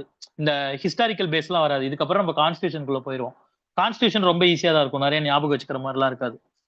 நான் நடத்துனனாவே சும்மா சொன்னாவே இது பண்ற மாரி இருக்கும். இது ஆக்சுவலா கஷ்டம். நான் இப்ப ஃபர்ஸ்ட் நடத்திட்டு இருக்க சாப்டர் கஷ்டம். இது நெறைய பேருக்கு படிச்சா புரியாது. ஏன் இது வருது? ஏன் இது வரலங்கிறது புரியாது. அதனால தான் இத நான் வந்து ரொம்ப பொறுமையா நடத்திட்டு இருக்கேன். மேம் சார் சொல்லுங்க நிறைய மேம். பாயிண்ட்ஸா இருக்கேங்க சார். கொஞ்சம் சுருக்கமா இருந்தா நல்லா இருக்குங்க சார். எதுங்க மேம்? கன்டென்ட்டா? நம்ம வரலாறு அ இது சொல்றீங்களா மேம்? இந்த ஆக்ட் சொல்றீங்களா? ஆக்ட் எல்லாமே நிறைய கொடுத்துருக்கீங்களே. ஒரு கட்டுரை கொண்டு வர அளவுக்கு கொஞ்சம் சுருக்கமா இருந்தா நல்லா இருக்கும். இல்லைங்க மேம். நான் என்ன சொல்றேன்னா, நான் வந்து ஒரு 3 சப்ஜெக்ட் வந்து ரொம்ப டீட்டெயில்டா நடத்திடுறேங்க மேம். 6 சப்ஜெக்ட் உங்களுக்கு குடுத்துருக்காங்க. ஒரு 3 சப்ஜெக்ட்ல கொஞ்சம் டீட்டெயில்டா எல்லாத்தையும் படிச்சுக்கிட்டீங்கன்னா, அதுல இருந்து எப்படி கேட்டாலும் எழுதிக்கிற மாரி கொஞ்சம் உங்களுக்கு ஈஸியா இருக்கும். இதுல இந்த சப்ஜெக்ட் பாலிட்டி எல்லாம் எடுத்துக்கிட்டீங்கன்னா, ஒரு குறிப்பிட்ட ஏரியால இருந்து தான் கேள்வி வரும். அத நம்ம முடிஞ்ச அளவுக்கு கவர் பண்ணிறலாம். நான் மெட்டீரியல் இவ்வளவு தந்திருக்கேன். நீங்க சின்னது பண்ணி படிச்சுக்கோங்க. பிரச்சனையே இல்ல. ஒரு சில பேர் என்ன யோசிப்பாங்க, நெறைய படிக்கணும் அப்படின்னு யோசிப்பாங்க. ஓகே தானங்க மேம்? நான் தர்றதே ரொம்ப கம்மியா தந்தா, சரிங்க சார், இப்ப சரிங்க சார். நீங்க மறுபடியும் எல்லாத்தையும் தேடி படிக்கிற மாரி ஆகும். நான் இப்ப தரேன்னா, இத தாண்டி நீங்க எதுவும் தேடியே படிக்க தேவையில்ல. பாலிட்டிக்கு. இத மட்டும் நீங்க படிச்சுட்டு போனா போதுங்கிற அளவுக்கு நான் எல்லாத்தையும் தந்துர்றேன். சரிங்க சார். Okay, okay. அது நம்ம ஓகேங்களா? பண்ணி கொண்டு நீங்க வரணும். அதுல சின்னது பண்ணிக்கோங்க. தர்றதே நான் ரொம்ப சின்னதா தந்தேன்னா, அதுல இருந்து உங்களால எக்ஸ்டெண்ட் பண்ணி எழுத முடியாது. சரிங்க சார். ஓகே தானங்க மேம்? புரியுதுல்ல? நான் உங்களுக்கு எல்லாத்தையுமே கடைசியா முடிக்கும்போது ஓவர்வியூ சொல்லிடுறேன். பிரச்சனை இல்ல. ஓகேங்களா? சரி. இதுக்கப்புறம் 1947 ஆக்ட்ங்க. கடைசியா ஆக்ட் ஆஃப் 1947 1947 சட்டம். 1947 சட்டம் என்னன்னா இந்தியாவை சுதந்திரம் தர சட்டம். இதை பேஸ் பண்ணி தான் இந்தியாவுக்கு என்ன தந்தாங்க? சுதந்திரம் தந்தாங்க. இதுல இன்னொரு விஷயம் சொல்லியிருப்பாங்க, இந்தியால கான்ஸ்டியூண்ட் அசம்பிளி, அதாவது அரசியலமைப்பு சபைகள்ங்கிறத தொடங்கிக்கலாம். அந்த அரசியலமைப்பு சபைகள் மூலமா இந்தியா கான்ஸ்டியூஷனை தனக்கான கான்ஸ்டியூஷன் எப்படிங்கிறத அவங்களே உருவாக்கிக்கலாம் அப்படின்னு. இதுல ஒரு 4-5 பாயிண்ட் ரொம்ப முக்கியம். முதல் விஷயம், இந்தியாவுக்கு சுதந்திரம் வழங்கப்படுது. எப்பில இருந்து? ஆகஸ்ட் 15, 1947 இருந்து. முதல் விஷயம். ரெண்டாவது விஷயம், கவர்னர் ஜெனரல், வைஸ்ராய் இந்த மாதிரி பதவிகள் எல்லாமே நீக்கப்படுது. இனிமே பிரிட்டிஷ்காரங்க ஆட்சி பண்ணப்படல, பிரிட்டிஷ்காரங்களால ஆட்சி பண்ணப்படலைன்னு சொல்லியிருப்பாங்க. சரி, அப்ப பிரிட்டிஷ்காரன் ஆட்சி பண்ணலைன்னா இனிமே யாரு பண்ணுவா? இந்தியாக்காரங்களே அவங்களுக்குன்னு ஒரு அரசியலமைப்பை உருவாக்கி ஆட்சி பண்ணிக்கலாம் அப்படின்னு சொல்லியிருப்பாங்க. அப்ப இங்க இருந்துதான் என்ன வருதுங்க? கான்ஸ்டியூஷன்ங்கிற ஒண்ணு உருவாக்க ஆரம்பிக்குது. புரியுதுங்களா? ஆமாங்க சார். இன்னொரு விஷயம் என்ன சொல்லியிருப்பாங்கன்னா, இந்தியால நிறைய மாகாணங்கள், குட்டி குட்டி ஊரா இருக்கும், நிறைய ராஜாக்கள் இருப்பாங்க. நீங்க பழைய இந்தியாவை எடுத்து பாத்தீங்கன்னா, India had around 550 princely states. 550 princely ஸ்டேட்ஸ்னா என்னன்னா குட்டி குட்டி மாகாணங்கள். 550 குட்டி குட்டி மாகாணங்களை சேர்த்துதான் இப்ப இந்தியாவா பண்ணிருக்கோம். ஓகேங்களா? குட்டி குட்டி மாகாணங்கள்னு சொல்லக்கூடாது, சின்ன சின்ன ஊர்கள். ஓகேங்களா? சின்ன சின்ன ஊர்கள், அது எல்லாத்தையும் சேர்த்துதான் இப்ப நம்ம வந்து இந்தியாவா பண்ணிருக்கோம். அந்த மாதிரி சின்ன சின்ன ஊர்கள் இந்தியாவிலேயோ. சர்தார் என்னங்க மேம்? வல்லபாய் பட்டேல் தான் இதை வந்து ஒருங்கிணைப்பாரு. சர்தார் வல்லபாய் பட்டேல். ஆமாங்க மேம், சர்தார் வல்லபாய் பட்டேல் தான் ஒருங்கிணைப்பார். அதனாலதான் அவர் அயன் மேன் ஆஃப் இந்தியான்னு சொல்றோம். ஓகேங்களா? இப்ப இதுல இந்த மாதிரி சமஸ்தானங்கள், பிரிஞ்சிருக்க சமஸ்தானங்கள் இந்தியாவிலயோ பாகிஸ்தான்லயோ சேரலாம் அப்படின்னு அவங்களுக்கு வந்து பர்மிஷன் தரப்பட்டுச்சு. இதெல்லாம் விஷயம். அப்ப இந்தியா வந்து அவங்களுக்கான சுதந்திரத்தை, அவங்களுக்கான அரசியலமைப்பை, கான்ஸ்டியூஷனை மேக் பண்ணிக்கிற வரைக்கும் இந்தியா எதன்படி ஆட்சி செய்யப்படும்னு சொன்னாங்க? 1935 சட்டத்தின்படி இந்தியா ஆட்சி செய்யப்படும்னு சொல்லியிருந்தாங்க. இதெல்லாம் முக்கியமான விஷயங்கள்ங்க. புரிஞ்சுதுங்களா? நிறைய சொன்ன மாதிரி இருக்கா? ஓகேங்க சார், புரியுதுங்க சார், நல்லாதான் இருக்குங்க சார். ஆனா கொஞ்சம் நிறைய இருக்கு, ஷார்ட் டைமா இருக்கு, படிக்க முடியுமான்னு தெரியல. இல்லைங்க மேம். என்னன்னா, இந்த ஒரு சாப்டர் மட்டும்தான் இப்படி இருக்கும். மீதி எல்லா சாப்டரும் ரொம்ப ஈஸி. இனிமே நம்ம கான்ஸ்டியூஷனுக்குள்ள போயிட்டோம்னா நான் வரிசையா 1, 2, 3, 4ன்னு சொல்லிட்டு போயிருவேன். அது ரொம்ப ஈஸி. தெரியுங்க சார், ஓரளவு இது தெரியும். ஆனா இது கொஞ்சம் நிறைய கண்டென்ட்டா இருக்கு, அதனால கேட்டேங்க சார். ஓகேங்க சார். ஓகேங்க மேம். இது வந்து நிறைய பேர் நடத்திருக்க மாட்டாங்க, நிறைய இடத்துல நீங்க படிச்சிருக்க மாட்டீங்க. அதனால வந்து இதை ஃபர்ஸ்ட் நடத்திடலாங்கிறதுனால நடத்தினேன். பேசிக் கான்ஸ்டியூஷன் நிறைய பேர் படிச்சிருவாங்க, பட் அதோட பேக் ட்ராப் நிறைய பேர் படிக்க மாட்டாங்க. அதனாலதான். இது வரைக்கும் ஓகேங்களா? சரி, இப்ப எத்தனை மணிக்கு இங்க முடிக்கணும்? ஏதாச்சும் உங்களுக்கு டைம்? நீங்க எவ்வளவு நேரம் நடத்தினாலும் உட்காருவோம் சொன்னேன் சார். மேம் நீங்க சார் எல்லாருக்கிட்டையும் கேட்டுக்கிறேங்க மேம். சார் எத்தனை மணி வரைக்கும் ஓகேங்க சார்?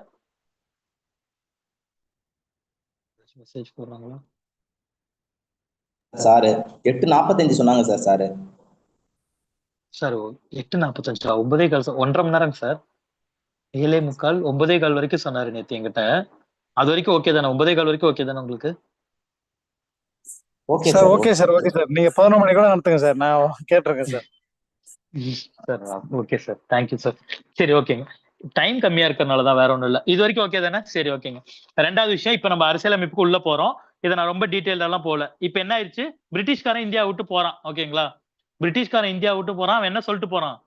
நாங்க இந்தியா விட்டு போறோம், இனிமே இந்தியாவுல உங்களுக்கு வேணுங்கிற கான்ஸ்டியூஷன் நீங்களே மேக் பண்ணிக்கோங்க, அதை வச்சு நீங்க உங்களை ஆட்சி பண்ணிக்கோங்க. அது வரைக்கும் நீங்க எதை வச்சு ஆட்சி பண்ணிக்கலாம்? 1935 சட்டத்தை வச்சு உங்களை நீங்க ஆட்சி பண்ணிக்கோங்க அப்படின்னு சொல்லிட்டு போயிட்டான். ஓகேங்களா? இப்ப அடுத்து இந்தியாவோட முக்கியமான வேலை என்ன? கான்ஸ்டியூஷனை மேக் பண்ணணும். கரெக்டுங்களா? ஆமாங்க சார். ஆமா.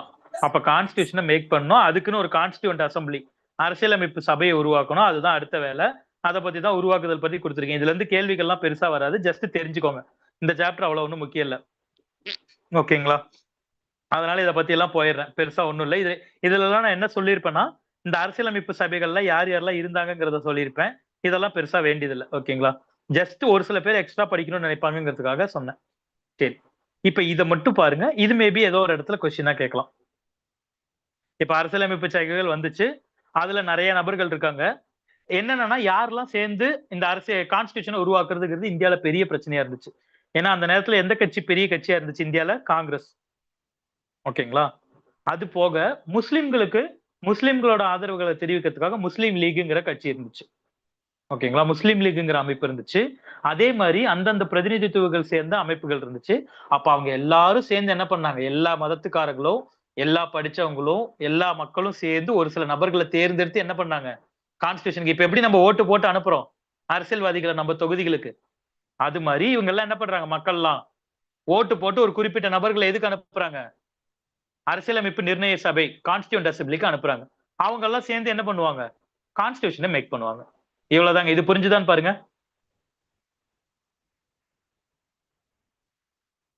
ஆமாங்க சார், புரியுதுங்க சார். ஓகேங்களா? சரி, இவ்வளவுதாங்க விஷயம். இதைதான் இங்க சொல்லியிருக்காங்க. இப்ப இது மேபி கொஸ்டினா கேட்கலாம். அதனால இதை மட்டும் சொல்லியிருக்கேன். ஏதோ ஒரு 10 மார்க் கொஸ்டினா கூட கேட்கலாம். இந்த அரசியலமைப்பு சபை வந்து உருவாக்குனாங்க, எல்லாரும் சேர்ந்து கான்ஸ்டியூஷன் உருவாக்குறாங்க. ஓவர் நைட்ல உருவாக்கிட்டாங்களான்னு கேட்டீங்கன்னா இல்ல, ரொம்ப நாள் ஆகும். ஓகேங்களா?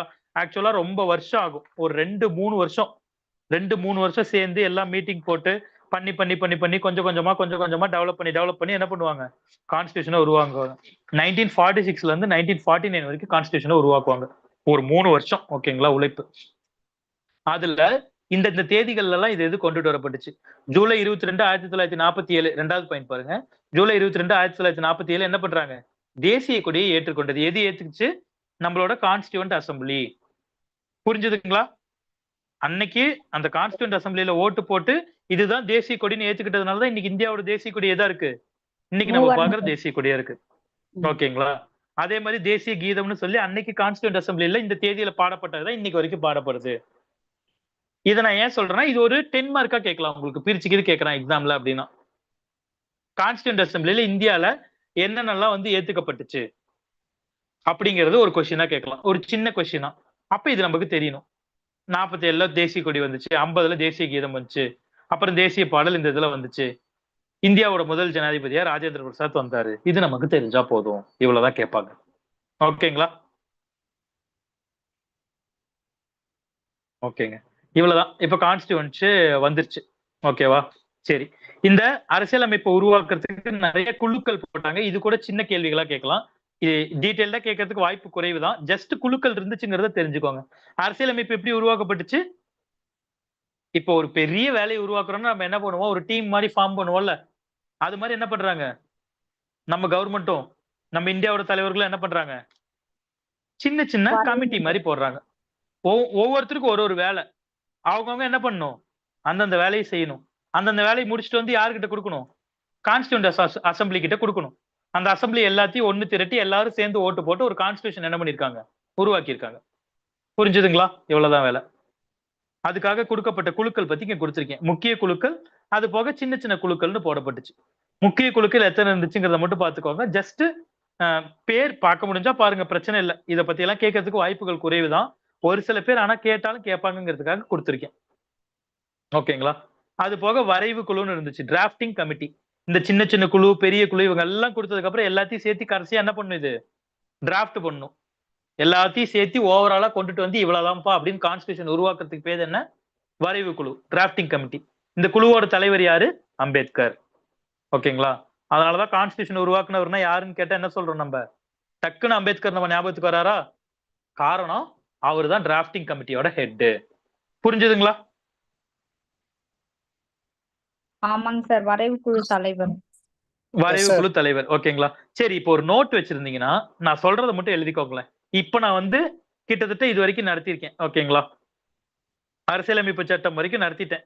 ஒரு 2 சாப்டர் இந்தியால அரசியலமைப்பு எப்படி வந்துச்சுங்கிறது வரைக்கும் நடத்திட்டேன். இது வரைக்கும் என்னென்ன கேள்வி பாசிபிலிட்டி இருக்குங்கிறத நான் சொல்றேன். எழுதிக்க முடியுங்களா? ஏன்னா எஸ்ஏ எப்படி எழுதுறதுங்கிறத நான் சொல்லித்தரேன். இப்போதைக்கு ஆனா சொன்ன கண்டென்ட்டை வச்சு உங்களால இந்த கொஸ்டின்ஸை யோசிக்க முடியுதான்னு மட்டும் பாருங்க. ஒரு 2 மினிட்ஸ் நம்ம அதை மட்டும் பார்ப்போம். ஓகேங்களா? டைம் இல்லாதனாலதான் பிரேக் எல்லாம் விடாம நடத்துறாங்க. இல்லைன்னா பிரேக் தான், டைம் எக்ஸ்ட்ரா இருந்தா பிரேக் விட்டுட்டு நடத்தலாம்னு யோசிச்சேன். எல்லாருமே அதுக்கப்புறம் சாப்பிட வேண்டியது இருக்கும், போக வேண்டியிருக்கும். அதனாலதான். சரி, ஓகே, இது வரைக்கும் ஓகேங்களா? சரிங்க. Possible questions. ஃபர்ஸ்ட் கொஸ்டின், இந்தியாவினுடைய அரசியலமைப்பு வரலாற்று பின்னணியை விவரிக்க. இந்தியாவின் அரசியலமைப்பின் வரலாற்று பின்னணியை விவரிக்க. கேள்வி கேட்கறதுக்கு ப்ராபபிலிட்டி இருக்குங்களா? கண்டிப்பா இருக்கு.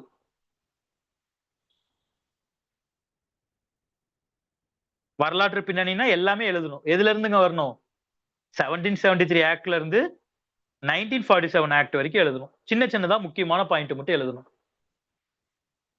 கேட்டானா ஒரே எஸ்ஸே ஈஸியா எழுதிடலாம். ஓகேங்களா?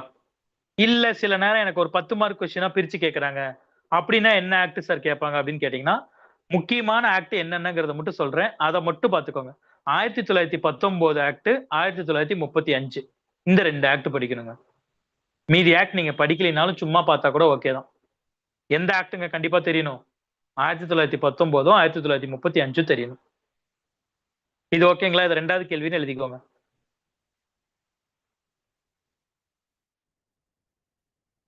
இந்த 2 ஆக்ட சேர்த்து என்னவா கேட்கலாம்?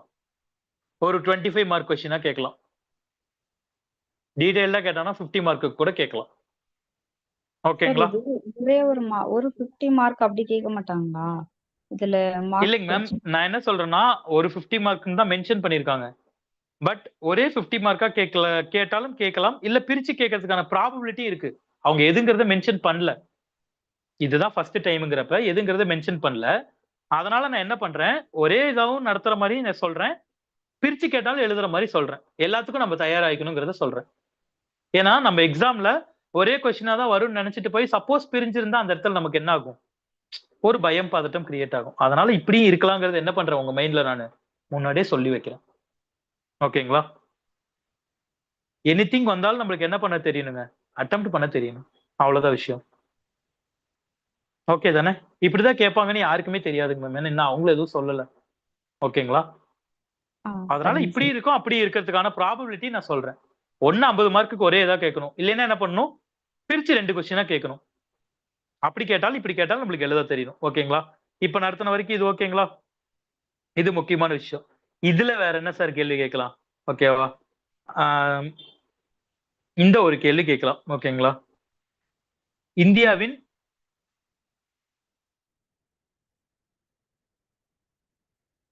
அரசியல் நிர்ணய சபையின் சாதனைகளை விவரிக்க ஒரு சின்ன கொஸ்டினா கேட்கலாம். கரெக்ட்டுங்களா? ஆமாங்க இப்ப சார். இது உங்களால எழுத முடியுமா? யோசிச்சு பாருங்க. சார் இதுல சிங்காலாம் வருவாரு. அது ஃபர்ஸ்ட் தொடங்கி அப்புறம் நிறைய ஒரு ம். கண்டென்ட்டா வரும். ஆமா, ராஜேந்திர பிரசாத் ஆமா. ராஜேந்திர அது பிரசாத் வருவாரு. அப்புறம் சத்யேந்திரநாத் சின்ஹா அவங்கலாம் இருப்பாங்க. அதெல்லாம் தேவையில்லைங்க மேம். ரொம்ப டீடைல்டா போகும். இப்ப அதெல்லாம் ஃபேக்ட் தான். வெறும் ஃபேக்ட் தான். ஆமாங்க சார். அப்ப இது மட்டும் அதனால அதெல்லாம் போதுன்றீங்களா? கட் பண்ணிட்டேன். இது மட்டும் போதும். உங்களுக்கு எஸ்ஏ பேஸ்டு கொஸ்டினா வர்றதுனால இது மாதிரி சொல்லியிருக்கேன். அதெல்லாம் நானே கட் பண்ணிட்டேன். வேண்டாம் தான். இங்க மென்ஷன் பண்ணியிருக்கேன். உள்ள இருக்கு. இங்க பாருங்க. இங்க இருக்கும். சட்டமன்ற இங்க செகண்ட் பாயிண்ட்ல இருக்கு பாருங்க. இந்த இடத்துலலாம் இருக்கும். ஓகேங்களா? சரி ஓகேங்க மேம். இது ஓகே தானே? சரி. நெக்ஸ்ட் இந்த கேள்வி கேட்கலாம். இந்தியாவின் வரைவு குழுவை, அரசியலமைப்பு சட்டக்குழுவின் வரைவு குழுவை பற்றி விவரிக்க. ஒரு 10 மார்க் கொஸ்டினோ இல்ல 20 மார்க் கொஸ்டினோ 15 மார்க் கொஸ்டினோ ஏதோ ஒண்ணுல சேர்த்து கேட்கலாம். வரைவு குழு. நான் நடத்துறதுல எது எது இம்பார்ட்டன்ட் டாபிக்னு சொல்லிக்கிறேன். இம்பார்ட்டன்ட் டாபிக்கை மட்டுமாச்சும் படிச்சுக்கோங்க. ஓகேங்களா?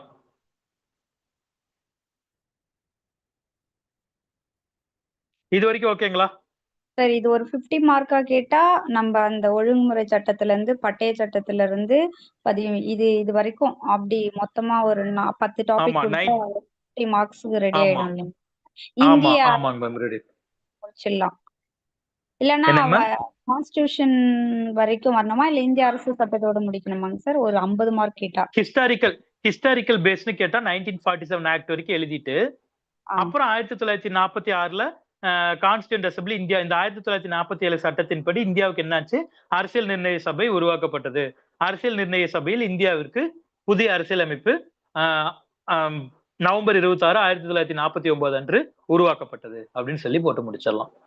இப்ப இந்தியால ம். கான்ஸ்டியூஷன் உருவாயிருச்சு. வரலாறு சம்பந்தமா கேட்டா இதே இந்திய அரசியல் அமைப்பு உருவாக்கப்பட்டதுல இருந்து இந்த கான்ஸ்டிடியூஷன் ம். இதெல்லாம் கேட்டாங்கன்னா இது தனியா வேற வேற இது வந்துரும். தனியா வரணும். இண்டிபெண்டன்ஸ்க்கு அப்புறம் வருதுன்னா இது வரும். ஆக்சுவலா இது கேட்க மாட்டாங்க. இது கேட்டாங்கன்னா உள்ள போய் கதை மாதிரிலாம் வரும். அதனால இது பெருசா கேட்க மாட்டாங்க. ஓகேங்களா? சரிங்க இந்த ஹிஸ்டாரிக்கல் பேஸ் கேட்டா கேட்பாங்க. ஓகேங்களா? சரி. சார். இது வரைக்கும் டிஎன்பிசில எல்லாம் எந்த மாதிரி வினாங்க சார் வந்திருக்கு? இது வரைக்கும் இந்த நான் சொன்னது மட்டும் தான் கேட்டிருக்காங்க மேம். அதை பேஸ் பண்ணி தான் நான் எல்லாமே சொல்றேன். நான் இது வரைக்கும் எல்லா எக்ஸாம்ஸுமே எழுதியிருக்கேன். நான் டிஎன்பிஎஸ்சி எழுதியிருக்கேன், யூபிஎஸ்சி எழுதியிருக்கேன். நான் பாலிட்டி ஒரு 7 வருஷம் 8 வருஷமா படிச்சிருக்கேன். அதனால என்னோட எக்ஸ்பீரியன்ஸ் வச்சு தான் நான் சொல்றேன். எது இம்பார்ட்டன்ட் ஏரியாஸ்ங்கிறத நான் பேஸ் பண்ணி சொல்லிடுறேன். இதுல கண்டிப்பா அதை எனக்கு தாண்டி அதுல ஓரளவுக்கு கவர் ஆயிரும். ஓகேங்களா? இப்போ நீங்க பேராகிராஃபா குடுத்துருக்கீங்கல்ல, அது வந்து நம்ப ஆமாங்க மேம். மைண்ட் மேப் மாரியோ, இல்ல அத நம்ம ஷார்ட்டாவோ அந்த மாரி சொல்லணுமா? இல்ல இப்படியே பேராகிராஃபா சொன்னாவே நமக்கு மதிப்பெண் கிடைக்குமா? நீங்க எப்படி இல்லைங்க மேம். அ அது அந்த அதுதாங்க பிரசன்டேஷன் மேம். இன்னைக்கு ஒரு ஒரு ஒரு கிளாஸ் எடுத்துடுறேன். இப்ப இன்னைக்கு கிளாஸ் எடுத்துடுறேன். இன்னைக்கு இந்த கிளாஸ முடிச்சிருங்க. திரும்ப அடுத்த பாலிட்டி கிளாஸ் வரும்போது ஒரு கொஸ்டினை எடுத்து நான் எழுதி காட்டுறேன். கொஞ்சம் கன்டென்ட் ஃபர்ஸ்ட் படிச்சுக்கலாம். அந்த கன்டென்ட்க்கு அப்புறம் எப்படி எழுதுறதுன்னு சொன்னாதான் அந்த கன்டென்ட்டை பேஸ் பண்ணி எழுதும்போது ஓகே இந்த கன்டென்ட்க்கு நான் இப்படி எழுதலாம்னு யோசிச்சேன், இவங்க இப்படி ஆன்சர் சொல்றாங்கங்கிறது உங்க மைண்ட் யோசிக்கும். இல்லைன்னா இப்ப நானே சொல்லிட்டு போனோம்னா நீங்க என்ன யோசிக்கிறீங்கிறது உங்க மைண்ட் யோசிக்காது. நான் சொல்றது புரியுதான்னு பாருங்க. நானே ஆன்சர் போட்டு நானே எழுதிட்டேன்னா இந்த கொஸ்டின் இப்படிங்கிறது உங்க மைண்ட் செட் ஆயிரும். நான் நடத்துறேன். நடத்திட்டு நாளைக்கு ஒரு காமனான கொஸ்டின் எடுத்துக்கலாம். ஒரு 2 கிளாஸ் போனதுக்கு அப்புறம் அந்த காமனான கொஸ்டினுக்கு நான் உங்களுக்கு ஒரு டாபிக் தரேன். நீங்க எப்படி யோசிக்கிறீங்க? நான் என்ன ஆன்சர் எழுதுறேங்கிறத பாருங்க. அப்ப இது இப்படிதான் எழுதணுங்கிறது உங்களுக்கு ஒரு கிளாரிட்டி கிடைக்கும். புரியுதுங்களா? நான் உங்களுக்கு ஒரு எஸ்ஸே எழுதி காட்டுறேன். சரிங்க சார். நான் இந்த மாதிரி வருங்கிறது உங்களுக்கு எல்லா நோக்கத்திலையும் சொல்றேன். ஓகேங்களா? சரி. அடுத்தது போலாங்களா? ஓகேங்களா?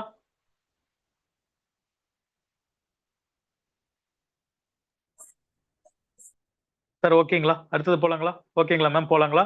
இப்ப எல்லாம் ஓகே சேர்ந்த இந்தியாவோட கான்ஸ்டிடியூஷன் எப்ப நடைமுறைக்கு வந்துச்சு? எப்ப நடைமுறைக்கு வந்துச்சு? 1950 ஜனவரி 24. 1949 சார். 1950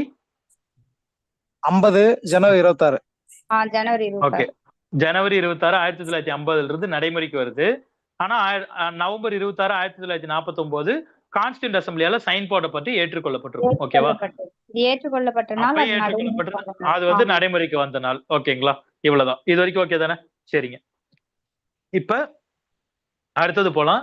அப்ப இந்தியாவோட கான்ஸ்டிடியூஷன் ஃபர்ஸ்ட் பார்த்தோம். கான்ஸ்டிடியூஷன் எங்க இருந்து வந்துச்சுங்கிறத பார்த்தோம். ஹிஸ்டரி பேஸ் பார்த்தோம்.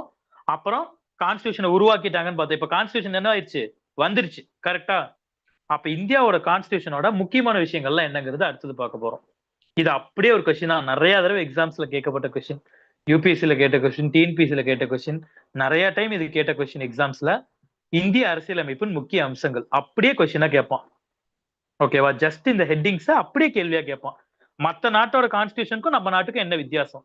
ஏன் இந்தியாவோட கான்ஸ்டிடியூஷன் யூனிக்? ஏன் இந்தியாவோட கான்ஸ்டிடியூஷன்ல அப்படி என்ன தனித்துவம் இருக்கு? அப்படிங்கிறது நம்ம கேள்வி வரும். ஓகேவா? வளைந்து கொடுக்கும் நெகிழ்வுத்தன்மை உடையதுங்க சார் நம்மளோடது. Okay super. இந்த மாதிரி சொல்லுங்க மேம். அதுதான் இந்த மாதிரி பிளெக்சிபிலிட்டியா. விஷயங்கள் தான். Okay super ma'am. ஃபிளெக்சிபிலிட்டி வேற? அப்புறம் நம்ம வந்து நம்மளா உருவாக்கல, எல்லா நாடுகள்ல இருந்து தான் நம்ம எடுத்திருக்கோம். இருந்தாலும் இது வந்து நம்ம அதான் நமக்கு ஏற்றார் போல ஒவ்வொரு நேரத்துக்கு ஏத்த மாதிரி நம்ம அதை வந்து மாத்தி அமைச்சுப்போம். நம்மளுக்கு நெகிழ்வுத்தன்மை நீண்ட அரசியல் அமைப்பு நம்மளுக்கு. நீண்ட ஓகே அரசியல் சூப்பர். ஓகே அதுதான் சொல்ல வரேங்க. ஓகேவா? இந்த ஹெட்டிங்ஸ் எல்லாம் பாத்துக்கோங்க. நீங்க உள்ள எல்லாமே கூட ஞாபகம் வைக்க தேவையில்ல. இந்த கொஸ்டின் கேட்டானா இந்த ஹெட்டிங் மட்டும் ஞாபகம் வச்சுக்கோங்க. ரொம்ப ஈஸி. ஓகேவா? இந்தியாவோட கான்ஸ்டிடியூஷன் தாங்க இருக்கிறதுலே one of the biggest in the world. ரொம்ப பெருசு கான்ஸ்டிடியூஷன். இதுல இவங்க 395 நான் மென்ஷன் பண்ணிருக்கேன். இப்ப பாருங்க ஆக்சுவலா 470. இப்ப நான் 465 சொன்னேன். அதுக்கப்புறம் இதெல்லாம் சேர்த்தி இதுல பார்ட்ஸ்ங்கிற ஒரு விஷயம் மென்ஷன் பண்ணிருப்பாங்க. 22 பாகங்கள், 395 கட்டுரைகள். நான் 470 கட்டுரை. இப்ப பிரசன்டா எவ்வளவு இருக்குன்னா 470 கட்டுரைகள், 25 பாகங்கள் இருக்கு. அப்புறம் 12 அட்டவணைகள் இருக்கு. இதெல்லாம் என்னங்க யாருக்காச்சும் தெரியுமா? கட்டுரை என்பது ஆர்டிகிள் ஆங்கிலத்துல அது வந்து உறுப்பு இல்லைன்னா ஓகே ஷரத்து சூப்பர். இல்லைன்னா பிரிவுன்னு சொன்னா கொஞ்சம் நல்லா இருக்கும் சார். அது கூகுள் ஓகே சார். டிரான்ஸ்லேஷன் தப்பா இருக்குன்னு நினைக்கிறேன். அதான் சார். ஆமா சரத்துகள். ஆக்சுவலா சட்டப்பிரிவுகள் சரத்துகள்னு அது தான் இருக்கும். மென்ஷன் பண்ணுவாங்க. ஷரத்து. அதான் சரத்துகள்னு தான் மென்ஷன் பண்ணுவாங்க. நான் சும்மா இதுக்காக சொன்னேன். ஓகே. ஆர்டிகல்னு சொல்லிடுறேன். ரொம்ப ஈஸியா இருக்கும். ஆர்டிகல் வச்சுக்கலாம். ஓகேவா? சரி. தமிழ்ல விதி. விதின்னு சொல்லுவாங்க, சரத்துகள்னு சொல்லுவாங்க. ஓகேங்களா? ஆர்டிகல்னு வச்சுக்கலாம். ஜெனரல் வார்த்தையை வச்சுக்கிறேன். ஆர்டிகல்னு வச்சுக்கிறேன். இப்ப இந்தியால 25 பாகங்கள் 25 பார்ட்ஸ் இருக்கு இந்தியன் கான்ஸ்டிடியூஷன்ல.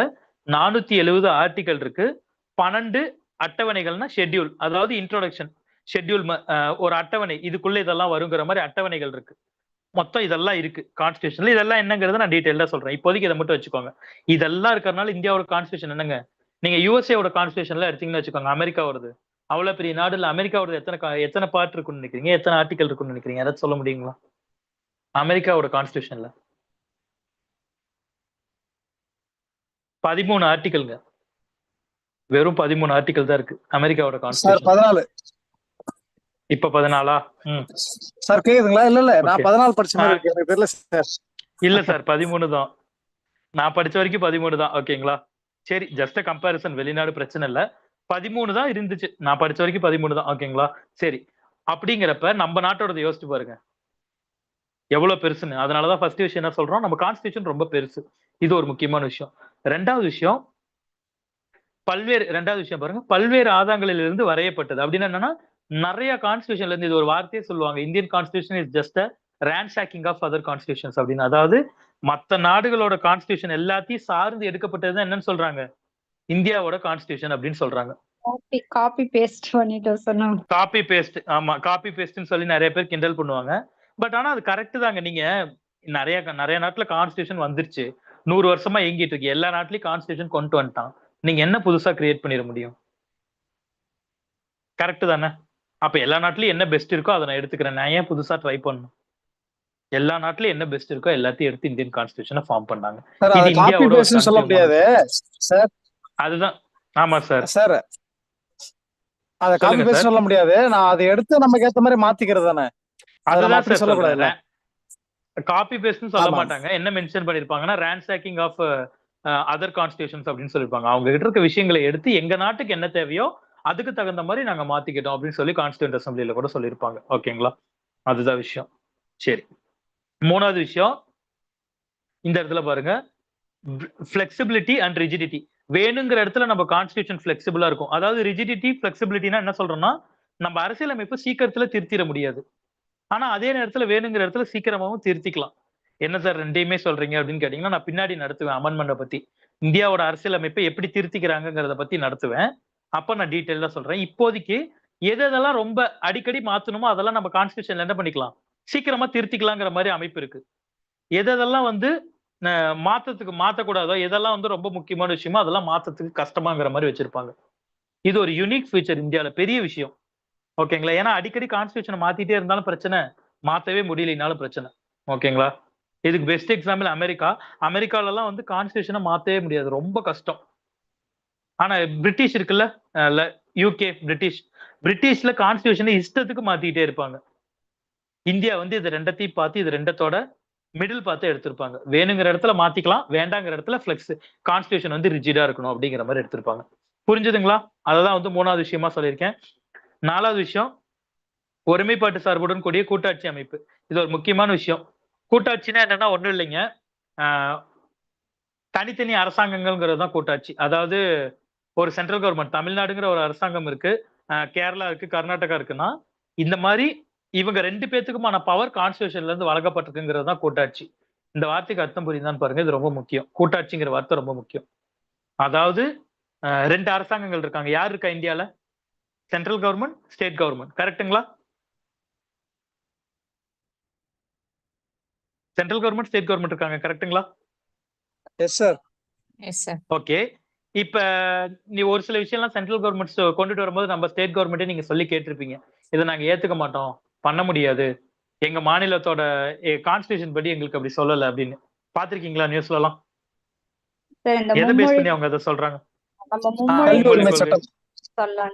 ஓகே, சொல்றாங்க. ஓகே, எதை பேஸ் பண்ணி சொல்றாங்கன்னு நினைக்கிறீங்க?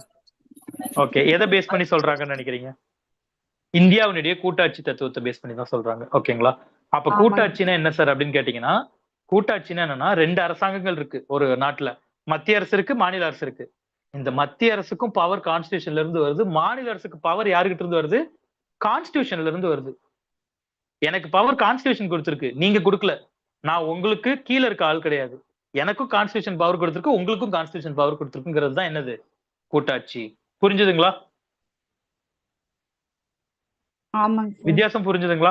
ஓகேவா? இதுதான் கூட்டாட்சின்னு சொல்லுவோம். ஆனா இந்தியாவில் இந்த பாயிண்ட மேல பாருங்க, நான் சொல்லியிருக்கேன், ஒருமைப்பாட்டு சார்புடன் கூடிய கூட்டாட்சி அமைப்பு. இந்தியா வந்து ஃபெடரல் கண்ட்ரி, ஃபெடரலிசம்னு சொல்லுவாங்க இங்கிலீஷ்ல கூட்டாட்சிக்கு.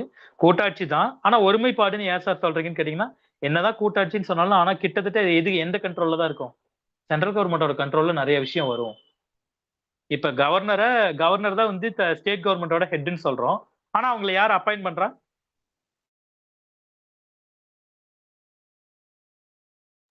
கவர்னர் நம்ம ஸ்டேட் தலைவர் சார். குடியரசுத் தலைவர். பிரசிடென்ட். கரெக்டா? புரியுதுங்களா? அப்ப இந்த மாதிரி விஷயங்கள்லாம் இருக்கறனால இந்தியா வந்து ஒரு முழு கூட்டாட்சி கிடையாது. என்னதான் கான்ஸ்டிடியூஷன் ஸ்டேட் கவர்மெண்ட்டுக்கு பவர் கொடுத்திருந்தாலும் ஸ்டேட் கவர்மெண்ட்ஸ் சம்வாட் ஆனா இன்ஃப்ளூயன்ஸ்டு பை சென்ட்ரல் கவர்மெண்ட் அப்படிங்கிறது தான் கான்ஸ்டிடியூஷனோட ஸ்ட்ரக்சர். அதனாலதான் இங்கிலீஷ்ல ஒரு வார்த்தை மென்ஷன் பண்ணுவாங்க, India is quasi federal. India வந்து முழு கூட்டாட்சி கிடையாது, ஒரு பாதி கூட்டாட்சி, அரை கூட்டாட்சி அப்படின்னு சொல்லுவாங்க. புரியுதுங்களா இந்த பாயிண்ட்டுக்கு அர்த்தம்? இது இந்தியாவோட ஒரு யூனிக் ஃபீச்சர். ஓகேங்களா? சரி, தமிழ்ல அந்த வார்த்தை யூஸ் பண்ணிக்கலாம். ஓகே, யூஸ் பண்ணலாங்க மேம். சரி. அரை கூட்டாட்சின்னு சொல்லலாம். ஓகேங்களா? ஓகே. 5வது விஷயம் பாராளுமன்ற வடிவம். அரசாங்கத்தின் இந்தியா எந்த ஃபார்ம் ஆஃப் கவர்மெண்ட் அங்க ஃபாலோ பண்ணுது? Parliamentary form of government. பாராளுமன்ற வடிவத்தை ஃபாலோ பண்ணுது அப்படின்னு அர்த்தம்.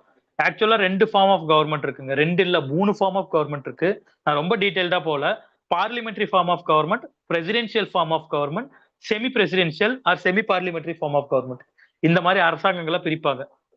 அதாவது ஒண்ணும் இல்லைங்க, எதை பேஸ் பண்ணி அந்த நாடு வந்து இயங்குது, யாரு அந்த நாட்டுல வந்து முக்கியமான முடிவுகள்லாம் எடுக்கிற இடத்துல இருக்காங்க, அரசியலமைப்பு சட்டங்கள் எல்லாம் யாரு மேக் பண்றாங்க, அதை பேஸ் பண்ணி அரசாங்கங்கள் என்ன பண்றாங்க, பிரிக்கிறாங்க.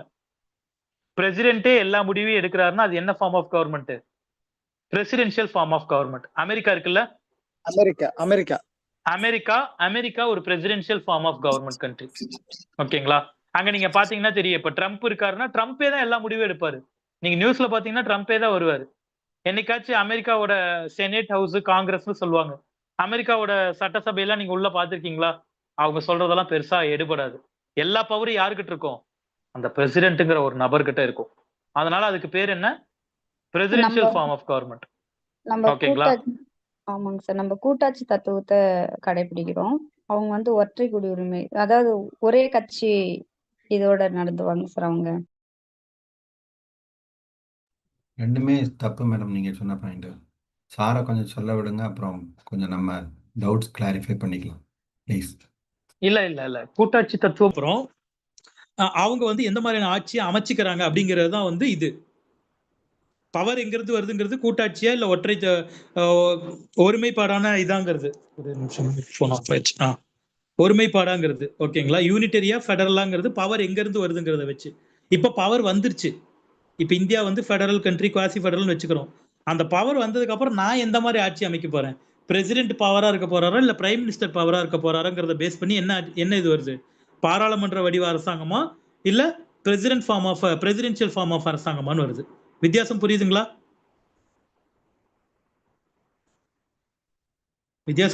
ஓகேவா? ஒரே நிமிஷங்க, ஹெட்செட் கட் ஆயிடுச்சா? ஹலோ, கேக்குதுங்களா? சார் கேக்குது சார். ஒரே நிமிஷம்.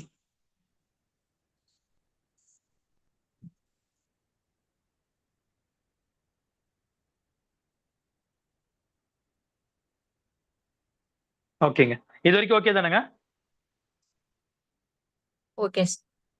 ஓகே. இந்தியா வந்து பாராளுமன்ற வடிவத்தை ஃபாலோ பண்ணுது. India follows parliamentary form of government. பாராளுமன்ற வடிவத்தை ஏன் ஃபாலோ பண்ணுதுன்னா, இங்க முடிவை என்னதான் மோடி பிரைம் மினிஸ்டரா இருந்தாலும் அவர் ஒருத்தரால மட்டுமே எடுக்க முடியாது. அவர் அமைச்சர்கள் எல்லாம் ஓட்டு போட்டு அவருக்கு சப்போர்ட் பண்ணாதான் அவர் வந்து முடிவு எடுக்க முடியும். அதான் பாராளுமன்றத்துக்கும் பிரசிடென்ஷியல் ஃபார்முக்கும் வித்தியாசம். அங்க பவர் எல்லாம் பிரசிடென்ட் கிட்ட இருக்கும், இங்க பவர் எல்லாம் யாருக்கிட்ட இருக்கும்? பிரைம் மினிஸ்டர் இருந்தாலும், ஆனா அவரோட இவரு சப்போர்ட் பண்ணும், அவங்களோட மினிஸ்டர்ஸ் எல்லாம் சப்போர்ட் பண்ணும், பிளஸ் பிரசிடென்ட் தான் ஃபைனல் கையெழுத்து போடுவாரு. இதுதான் வித்தியாசம். ஓகேங்களா? சரி, ஓகேங்க. அடுத்தது இன்னொரு முக்கியமான விஷயம், 6வது பாயிண்ட் கொடுத்திருக்கேன் பாருங்க, பாராளுமன்ற இறையாண்மை மற்றும் நீதித்துறை. அதாவது இந்தியால வந்து பார்லிமெண்ட்டும் பெரிய பவர் கிடையாது, அதே மாதிரி ஜுடிஷியரி இதை முக்கியமா சொல்லவே இல்லைங்க. ஒரே ஒரு நிமிஷம், ஒரு முக்கியமான விஷயம் சொல்லணும், அதை சொல்லாமே நடத்த ஆரம்பிச்சிட்டேன். இப்ப கான்ஸ்டிடியூஷன் எடுத்தா பேஸ் விஷயமே அரசாங்கம் தான். ஓகேவா? கவர்மெண்ட்னு நம்ம சொல்றோம்ல, ஒரு கவர்மெண்ட்டுக்கு எத்தனை அங்கங்கள் இருக்கும்? எதெல்லாம் கவர்மெண்ட்? 3 சார். சட்டத்துறை, நீதித்துறை. ஓகே, சட்டத்துறை, நீதித்துறை, இன்னொன்னு நிர்வாகம். ஓகே, நிர்வாகத்துறை. 3 விஷயங்க. தெரியாதவங்களுக்காக சொல்றேன், முக்கியமான விஷயம்.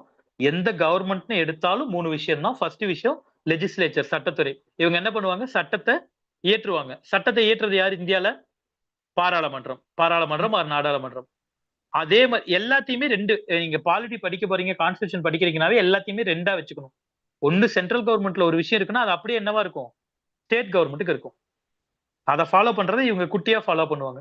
அங்க பாராளுமன்றம் நாடாளுமன்றம் இருக்குன்னா இங்க என்ன இருக்கும், சட்டசபை இருக்கும். புரிஞ்சுதுங்களா? அப்ப இவங்களோட வேலை என்ன, சட்டத்தை இயற்றுவது யாரோட வேலை, பாராளுமன்றத்தோட வேலை. இப்ப சட்டத்தை இயற்றியாச்சு, அந்த சட்டம் நடைமுறைக்கு வரணும். யார் அதை வேலை செய்வா, நிர்வாகத்துறை அந்த வேலையை செய்யும். சட்டத்தை நடைமுறைப்படுத்துவது யாரோட வேலை, எக்ஸிகியூட்டிவ்ஸ், நிர்வாகத்துறையோட வேலை. இப்ப நம்ம வேலைக்கு போறோம்னா நம்ம சட்டத்தை நடைமுறைப்படுத்துறோம், நிர்வாகத்துறையில வருவோம். ஓகேங்களா? சரி. இப்ப நிர்வாகத்துறையில எக்ஸிகியூட்டிவ் முடிஞ்சதுன்னா இப்ப இந்த சட்டத்துறையில சட்டத்தை எடுத்துட்டாரு, நிர்வாகத்துறை இதை வந்து இம்ப்ளிமெண்ட் பண்றாரு. ஏதாச்சும் பிரச்சனை வந்துச்சுன்னா அது யாருங்க தீர்க்கிறது? அப்ப அதுக்கு பிரச்சனை தீர்த்து வைக்கிறதுக்கு யாரு, நீதித்துறை. ஓகேங்களா? அரசாங்கம் 3 அங்கங்களை கொண்டது, லெஜிஸ்லேச்சர், எக்ஸிகியூட்டிவ், ஜுடிஷியரி. சட்டத்துறை, நிர்வாகத்துறை, நீதித்துறை. ஓகே தானங்க? புரிஞ்சதுல? Okay sir. ஓகே. நிறைய நாடுகள்ல, எல்லா நாடுலயுமே இது இருக்கும். பட் நிறைய நாடுகள்ல ஏதோ ஒரு துறை ரொம்ப பவர்ஃபுல்லா இருக்கும். நீதித்துறை பவர்ஃபுல்லா இருக்கும், இல்லைன்னா நிர்வாகத்துறை பவர்ஃபுல்லா இருக்கும். பட் இந்தியால என்ன சொல்லியிருக்காங்க, எந்த துறையும் பவர்ஃபுல் இல்ல. இருக்கிறதுல யாரு தான் பவர்ஃபுல், கான்ஸ்டியூஷன் தான் பவர்ஃபுல் அப்படிங்கறத சொல்லியிருக்காங்க. அது ஒரு யூனிக் ஃபீச்சர் இந்தியாவுக்கு. ஓகேங்களா? இந்தியால யார் தான் இருக்கிறதுலே பவர்ஃபுல்லானாலும் கான்ஸ்டியூஷன். சட்டம் என்ன சொல்லுதோ அதை செய். இதை நீங்க நிறைய இடத்துல சொல்லி கேட்டிருப்பீங்க. கவர்மெண்ட் எம்ப்ளாயிஸே சொல்லுவாங்க, ஜிஓல இருக்கா அப்படின்னு கேட்பாங்க. எங்க ஆபீஸ்ல ஏதாச்சும் பண்ணிட்டு போனா கேட்பாங்க, ஜிஓல இருக்கா, எதை பேஸ் பண்ணிப்பா அதை பண்ணிட்டு வந்த அப்படின்னு கேட்பாங்க. ஓகேங்களா? எல்லாமே அப்ப கவர்மெண்ட்டை பேஸ் பண்ணி தான். இது ஓகே தானங்க? Okay sir. ஓகே. 7வது விஷயம், ஒருங்கிணைந்த நீதிமன்றங்கள் இந்தியால இருக்குங்க. ஒருங்கிணைந்த நீதிமன்றம்னா என்னன்னா, வேற வேற நாடுகள்ல எல்லாம் நீங்க எடுத்தீங்கன்னா, இப்ப ஸ்டேட் கவர்மெண்ட்டுக்கு ஒரு பிரச்சனை வருதுன்னா ஸ்டேட் கவர்மெண்டோட, இப்ப மெட்ராஸ்ல ஒரு பிரச்சனை வருது, நம்ம இதுல தமிழ்நாட்டுல வருதுன்னா மெட்ராஸ் ஹைகோர்ட் வரைக்கும் தான் நீங்க போக முடியும். நீங்க சுப்ரீம் கோர்ட்லாம் போக முடியாது அமெரிக்கால நீங்க இருக்கீங்கன்னா. ஆனா இந்தியால அப்படி இல்ல. நீங்க இந்த தமிழ்நாட்டுல உங்களுக்கு ஒரு பிரச்சனை வருதுனால நீங்க எங்க போலாம், சுப்ரீம் கோர்ட் வரைக்கும் போலாம். ஓகேங்களா? புரியுதா? அதனாலதான் இந்தியால என்ன சொல்றாங்க, ஒருங்கிணைந்த நீதிமன்றங்கள்னு சொல்றாங்க. ஒருத்தருக்கு இந்தியால எந்த மூலையில பிரச்சனை வந்தாலும் அவரு மாநிலத்தையும் அணுகலாம், மத்திய அரசாங்கத்தையும் அணுகலாம். அப்படிங்கிறது தான் ஒருங்கிணைந்த நீதிமன்றம் இந்தியால இருக்குங்கிறத சொல்றேன். இது இந்தியாவோட ஒரு யூனிக் ஃபீச்சருங்க. ஓகே. அப்புறம் 8வது விஷயம், இந்தியாவோட அரசியல் அமைப்புல இருக்கிற விஷயங்கள்லாம் குறிப்பிட்டிருக்கேன். இதெல்லாம் பிரச்சனை இல்ல. இதெல்லாம் முக்கியமான விஷயங்கள். இந்தியால வரிசையா நடத்துவேன். இந்திய அரசியலமைப்புல அடிப்படை உரிமைகள்னு குறிப்பிடப்பட்டிருக்கு. ஒரு பேசிக்கான விஷயங்கள், ரைட்ஸ், ஃபண்டமெண்டல் ரைட்ஸ். ஒரு மனுஷனுக்கு வாழ்றதுக்கு இந்த விஷயங்கள்லாம் இந்தியால கிடைக்கும் அப்படிங்கிறது மென்ஷன் பண்ணப்பட்டிருக்கு. அது போக 9வது விஷயம், மாநில கொள்கைகள். ஒரு ஸ்டேட் எப்படி ஆட்சி பண்ணணும், ஒரு மாநில அரசாங்கம், தமிழ்நாடுன்னு ஒரு அரசாங்கம் இருக்கு, இல்ல இந்தியா இருக்குன்னா அது எப்படி ஆட்சி பண்ணணுங்கிற கைட்லைன்ஸும் கொடுக்கப்பட்டிருக்கு. அது 10வது விஷயம், அடிப்படை கடமைகள். ஒரு இந்திய குடிமகனா இருக்கீங்கன்னா நீங்க ஒரு சில விஷயங்கள்லாம் ஃபாலோ பண்ணுங்கிறது அடிப்படை கடமைகளா குறிக்கப்பட்டிருக்கு. அப்புறம் முக்கியமான விஷயம், இது 11th பாயிண்ட் ரொம்ப சூப்பரான பாயிண்ட், ஒரு மதசார்பற்ற அரசு. கரெக்ட்டுங்களா? இந்தியால இந்த ரிலிஜியன் தான் இந்தியா அப்படின்னு நீங்க சொல்ல முடியாது, கண்டிப்பா சொல்ல முடியாது. ஆனா நீங்க பக்கத்து ஸ்டேட் இந்தியாவோட எடுத்து பாருங்க, பக்கத்து கண்ட்ரி எடுத்து பாருங்க, பாகிஸ்தான் எடுத்தா ஒரு ரிலிஜியன் ஐடென்டிஃபை பண்ணி சொல்ல முடியும். கரெக்ட்டுங்களா? அதே நீங்க டிபெட்னு எடுத்தா புத்திசம் ஐடென்டிஃபை பண்ணி சொல்லலாம். ஆனா இந்தியால அந்த மாதிரி நீங்க சொல்ல முடியாது. இந்தியால எந்த மதங்களையும் சப்போர்ட் பண்ணாத, இல்ல எல்லா மதங்களையும் காமனா சப்போர்ட் பண்ணி அங்கீகரிக்கிற ஒரு அரசாங்கம் இருக்கு. அததான் மதசார்பற்ற அரசாங்கம்னு சொல்றோம். இதெல்லாம் இந்தியாவோட யூனிக் ஃபீச்சர். 12வது விஷயம், யுனிவர்சல் அடல்ட் பிரான்சைஸ். அனைவருக்கும் ஓட்டுரிமை, 18 வயசுக்கு மேல இருக்க அனைவருக்கும் ஓட்டுரிமைன்னு இந்தியாவுல கொடுக்கப்பட்டிருக்கு. இதுவே ஒரு பெரிய அச்சீவ்மெண்ட் இந்தியாவோட அரசியலமைப்புல. ஓகேங்களா? இன்னொன்னு ஒற்றை குடியுரிமை. இந்தியால நீங்க என்னதான் மாநிலத்துல, தமிழ்நாட்டுல நீங்க இருந்தாலும், தமிழ்நாட்டிலேயே நீங்க அமெரிக்கால இருக்கீங்கன்னா எப்படி சொல்லுவாங்கன்னா, இப்ப எக்ஸாம்பிளுக்கு நீங்க டெக்சாஸ் ப்ராவின்ஸ்ல இருக்கீங்கன்னா டெக்சாஸ் ப்ராவின்ஸ்ல உங்களுக்கு ஒரு ஓட்டு. அதே மாதிரி சென்ட்ரல் கவர்மெண்ட்ல வேற ஏதாச்சும் பிரசிடென்ட் எலெக்ஷன் நடக்குதுன்னா அதுக்கு ஒரு ஓட்டு. உங்களுக்கு 2 ஓட்டு இருக்கும். பட் இந்தியால நீங்க இருக்கீங்கன்னா யாரா இருந்தாலும் என்னவாதான் இருக்கும், உங்களுக்கு ஒரே குடியுரிமை, ஒரே ஓட்டு. அதான் சொல்லியிருக்கோம், ஒரே சிட்டிசன்ஷிப் மட்டும்தான். நீங்க எந்த சிட்டிசன், இந்தியாவோட சிட்டிசன், தமிழ்நாட்டோட சிட்டிசன் சொல்ல முடியாது. கரெக்ட்டுங்களா? அது இந்தியாவோட ஒரு யூனிக் ஃபீச்சர்னு சொல்றேன். புரியுதுங்களா? ஓகே. இது போக இந்தியால நிறைய அமைப்புகள் இருக்குங்க. இந்தியாவுல தனித்தனியா இயங்குற நிறைய அமைப்புகள் இருக்கு. அவசர கால ஏற்பாடுகள் இந்தியாவோட அரசியலமைப்புல பண்ணப்பட்டிருக்கு. அவசர கால ஏற்பாடுகள், அதாவது ஏதாவது பிரச்சனை வந்துச்சுன்னா, முன்னாடி யாரோ சொன்னீங்க ஆர்டிகல் 352, 356, 360 எல்லாம் இந்தியால அவசர நிலை பிரகடனங்கள் எல்லாம் பண்ணப்பட்டிருக்கு. ஏதாச்சும் பிரச்சனைகள் வந்தா எப்படி தீர்க்கணுங்கிறது முதற்கொண்டு எதுல கொடுத்திருக்கு, இந்தியாவோட கான்ஸ்டியூஷன்ல கொடுக்கப்பட்டிருக்கு. ஓகேங்களா? இன்னொரு முக்கியமான விஷயம், இருக்கீங்களாங்க? கேக்குதா? Sir Yes. கேக்குது கேக்குது சார். Okay sir, okay. திடீர்னு ரொம்ப அமைதியானே இருக்கீங்களா இல்லையானே தெரியல, அதனாலதான். ஓகேங்களா? கட் ஆயிருச்சா ப்ளூடூத் இது, நம்ம பாட்டுக்கு பேசிட்டு இருக்கமான்னு யோசிச்சேன். ஓகேங்க, சரி, ஓகே. இந்த பாயிண்ட் ஒரு முக்கியமான பாயிண்ட். நிறைய ஊர்ல நீங்க எடுத்தீங்கன்னா எது 2 கவர்மெண்ட் தான் இருக்கும். கரெக்டா? என்ன இருக்கும்? இப்ப நீங்க அமெரிக்காவே போறீங்கனாலும் என்ன இருக்கும்? ஒரு ப்ராவின்ஸ் இருக்கும், ஒரு டெக்சாஸ் மாகாணம்னா இருக்கும், அது போக ஒரு சென்ட்ரல் கவர்மெண்ட், ஒரு அமெரிக்காங்கிற ஒரு நாடு இருக்கு, கண்ட்ரி இருக்கு. 3 அடுக்கு அரசாங்கம் கொண்ட ஊர் வந்து கம்மி. அதாவது இந்தியால இப்ப தமிழ்நாட்டுல நீங்க எடுத்தீங்கன்னா, இந்தியால எடுத்தீங்கன்னா என்னென்ன வரும்? சென்ட்ரல் கவர்மெண்ட் இருக்கு, ஸ்டேட் கவர்மெண்ட் இருக்கு. அதை தாண்டி என்ன இருக்கு? 3வது ஒரு அரசாங்கம் இருக்கு. என்ன அரசாங்கம்ங்க? Local government. கரெக்ட்டுங்களா? பஞ்சாயத்து, முனிசிபாலிட்டி. கிராமப்புறங்களை ஆட்சி பண்றதுக்கும் நகர்ப்புறங்களை ஆட்சி பண்றதுக்கும் பஞ்சாயத்து, முனிசிபாலிட்டி. இந்த 3 அடுக்கு அரசுங்கிறது இந்தியாவோட ஒரு யூனிக் ஃபீச்சர். அப்புறம் இந்தியாவோட கூட்டுறவு சங்கங்கள் இந்தியாவோட ஒரு யூனிக் ஃபீச்சர். அதுவும் கான்ஸ்டியூஷன்ல குறிப்பிடப்பட்டிருக்கு. ஒரிஜினல் கான்ஸ்டியூஷன்ல கூட்டுறவு சங்கங்கள் குறிப்பிடப்படல. அப்புறம் என்ன பண்ணுவாங்க? அரசியல் சட்ட திருத்தம் கான்ஸ்டியூஷன் படி, இது கான்ஸ்டியூஷன் அமெண்ட்மெண்ட் படி கொண்டுட்டு வந்திருப்பாங்க. ஓகேங்களா? இவ்வளவுதாங்க. இதெல்லாம் இந்தியாவோட யூனிக் ஃபீச்சர்ஸ். தனிமையா தனிப்பட்ட விஷயங்கள், தனித்துவமான விஷயங்கள், இந்தியாவோட கான்ஸ்டியூஷனை பத்தின விஷயங்கள். இந்த இடத்துல நான் இந்த விஷயத்த மென்ஷன் பண்ணிருப்பேன். இங்க பாருங்க, அழகா இதுல இருக்கும். இத பாருங்க. இப்பதான் கான்ஸ்டியூஷனுக்குள்ள வராங்க. இவ்வளவு நேரம் நான் கான்ஸ்டியூஷனோட இன்ட்ரோடக்ஷன் தான் கொடுத்திருக்கேன். இப்பதான் கான்ஸ்டியூஷனுக்குள்ள வரேன். இந்த இந்த டிரான்ஸ்லேஷனை விட்டுருங்க, பிரச்சனை இல்ல. பாகங்கள் கொடுத்திருக்கேன். இங்க பாருங்க, பாகம் 1 என்னங்க கொடுத்திருக்கேன்? யூனியன் மற்றும் அதன் பிரதேசம். 1 to 4 அப்படின்னா என்னன்னா ஆர்டிகல். அப்ப ஆர்டிகல் 1 to 4 எதை பத்தி பேசும்? Union and it's territory. இந்தியாவினுடைய மாகாணங்கள் எது, இந்தியாவினுடைய ஸ்டேட்ஸ் எது, யூனியன் டெரிட்டரிஸ் எது, இவங்கெல்லாம் எந்தெந்த எல்லைகள் வரைக்கும் இருக்காங்கிறத குறிக்கிறது எதுக்குள்ள இருக்கும்? ஆர்டிகல் 1 to 4ல இருக்கும். இந்தியாவினுடைய சிட்டிசன்ஷிப் பத்தி எதுல இருக்கும்? ஆர்டிகல் 5 to 11ல இருக்கும். குடியுரிமை பத்தி எதுல இருக்கு? ஆர்டிகல் 5ல இருந்து 11ல இருக்கு. அடிப்படை உரிமைகள் பத்தி 12ல இருந்து 35 இருக்கு. இது மாதிரி நம்ம வரிசையா பார்க்க போறோம். எதெல்லாம் முக்கியமா எல்லாத்த பத்தி நான் சொல்றேன். எனக்கு நெக்ஸ்ட் கிளாஸ் வரும்போது இதை மட்டும் நீங்க படிச்சுக்கிட்டீங்கன்னா ரொம்ப இதா இருக்கும். ஒரே ஒரு மாதிரி நான் சொல்ற மாதிரி படிங்க. ஃபர்ஸ்ட் பார்ட் படிச்சுக்கோங்க. எத்தனை பாகங்கள் இருக்கு? இங்க பாருங்க, மொத்தம் 25 பாகங்கள் இருக்கும். இதுல 22, இந்த 25ங்கிறது எதை மென்ஷன் பண்ணி சொல்றோம்னா, இந்த அமெண்டட் ஆர்டிகல் 14A வருது இல்ல, அதெல்லாம் பேஸ் பண்ணி 25ன்னு சொல்றோம். ஓகேங்களா? சரி, ஜஸ்ட் நீங்க எல்லா ஆர்டிகல் எல்லாம் ஞாபகம் வைக்க வேண்டியதில்ல. எனக்கு ஒரே ஒரு விஷயம் மட்டும் ஞாபகம் வைங்க. பார்ட் 1னா ஆர்டிகல் 1ல இருந்து 4 வரைக்கும் வரும். பார்ட் 2னா பாகம் 2னா ஆர்டிகல் 5ல இருந்து 11 வரை வரும். பாகம் 3னா 12ல இருந்து 35 வரைக்கும் வரும். பாகம் 4னா 36ல இருந்து 51 வரைக்கும் வரும். இந்த மாதிரி ஞாபகம் வைக்க முடியுங்களா? இதை மட்டும் ஞாபகம் வைங்க. இதை பேஸ் பண்ணி கான்ஸ்டியூஷன் நம்ம எழுதிக்கலாம். ஓகேங்களா? இதை பண்ண முடியுங்களா? இதை ஒண்ணு மட்டும் நெக்ஸ்ட் கிளாஸ் வரும்போது எனக்காக பண்ணிட்டு வாங்க. ஓகேங்களா சார்? சார் இது நான் பிடிஎஃப் தந்துடுறேன் சார், அனுப்பிச்சிடுறேன் sir. Thank you sir. Okay sir. சரி, இது வரைக்கும் இந்த நடத்தினதுல ஏதாச்சும் சந்தேகம் இருக்குங்களா? முடிச்சுக்கலாங்க, 9:20 ஆயிடுச்சு. ஓகேவா? இன்னைக்கு நான் என்ன நடத்தினேங்கிறத மட்டும் ஒரு 2 நிமிஷத்துல ரீகேப் பண்ணிடுறேன். ஓகேங்களா? ஃபர்ஸ்ட் அரசியலமைப்பு நான் எல்லா கிளாஸுமே ரீகேப் பண்ணி தான் முடிப்பேன். நான் ஒரு 3 இயர்ஸா எடுத்துட்டு இருக்கேன். இது காம்படிட்டிவ் எக்ஸாம்ஸ்க்கு எல்லாமே அப்படிதான் முடிப்பேன். டைம் இல்லாதனால நான் இன்னைக்கு கொஞ்சம் வேகமா ரீகேப் பண்றேன். ஓகேங்களா? சரி, ஃபர்ஸ்ட் என்ன பண்ணோம்? அரசியலமைப்புனா என்னங்கிறத பேசிக்கா சொன்னோம். அரசியலமைப்புல பிரிட்டிஷ்காரங்க எப்போ வந்தாங்க, அவங்க வரலாற்று பின்னணியில இருந்து வர ஆரம்பிச்சோம். ஃபர்ஸ்ட் அவங்க வரலாற்று பின்னணியில இருந்து அவங்க ஆட்சியை பிடிச்சாங்க. ட்ரேடர்ஸா, வணிகர்களா வந்தவங்க ஆட்சியை பிடிச்சாங்கிறத பார்த்தோம். ஆட்சியை பிடிச்சதுக்கு அப்புறம் அவங்க வந்து இந்தியாவை ஆட்சி பண்றதுக்காக நிறைய ரூல்ஸ் எல்லாம் போட ஆரம்பிச்சாங்கிறத பார்த்தோம். அதுல இருந்து ஒரு ஆக்டை பத்தி பார்க்க ஆரம்பிச்சோம்.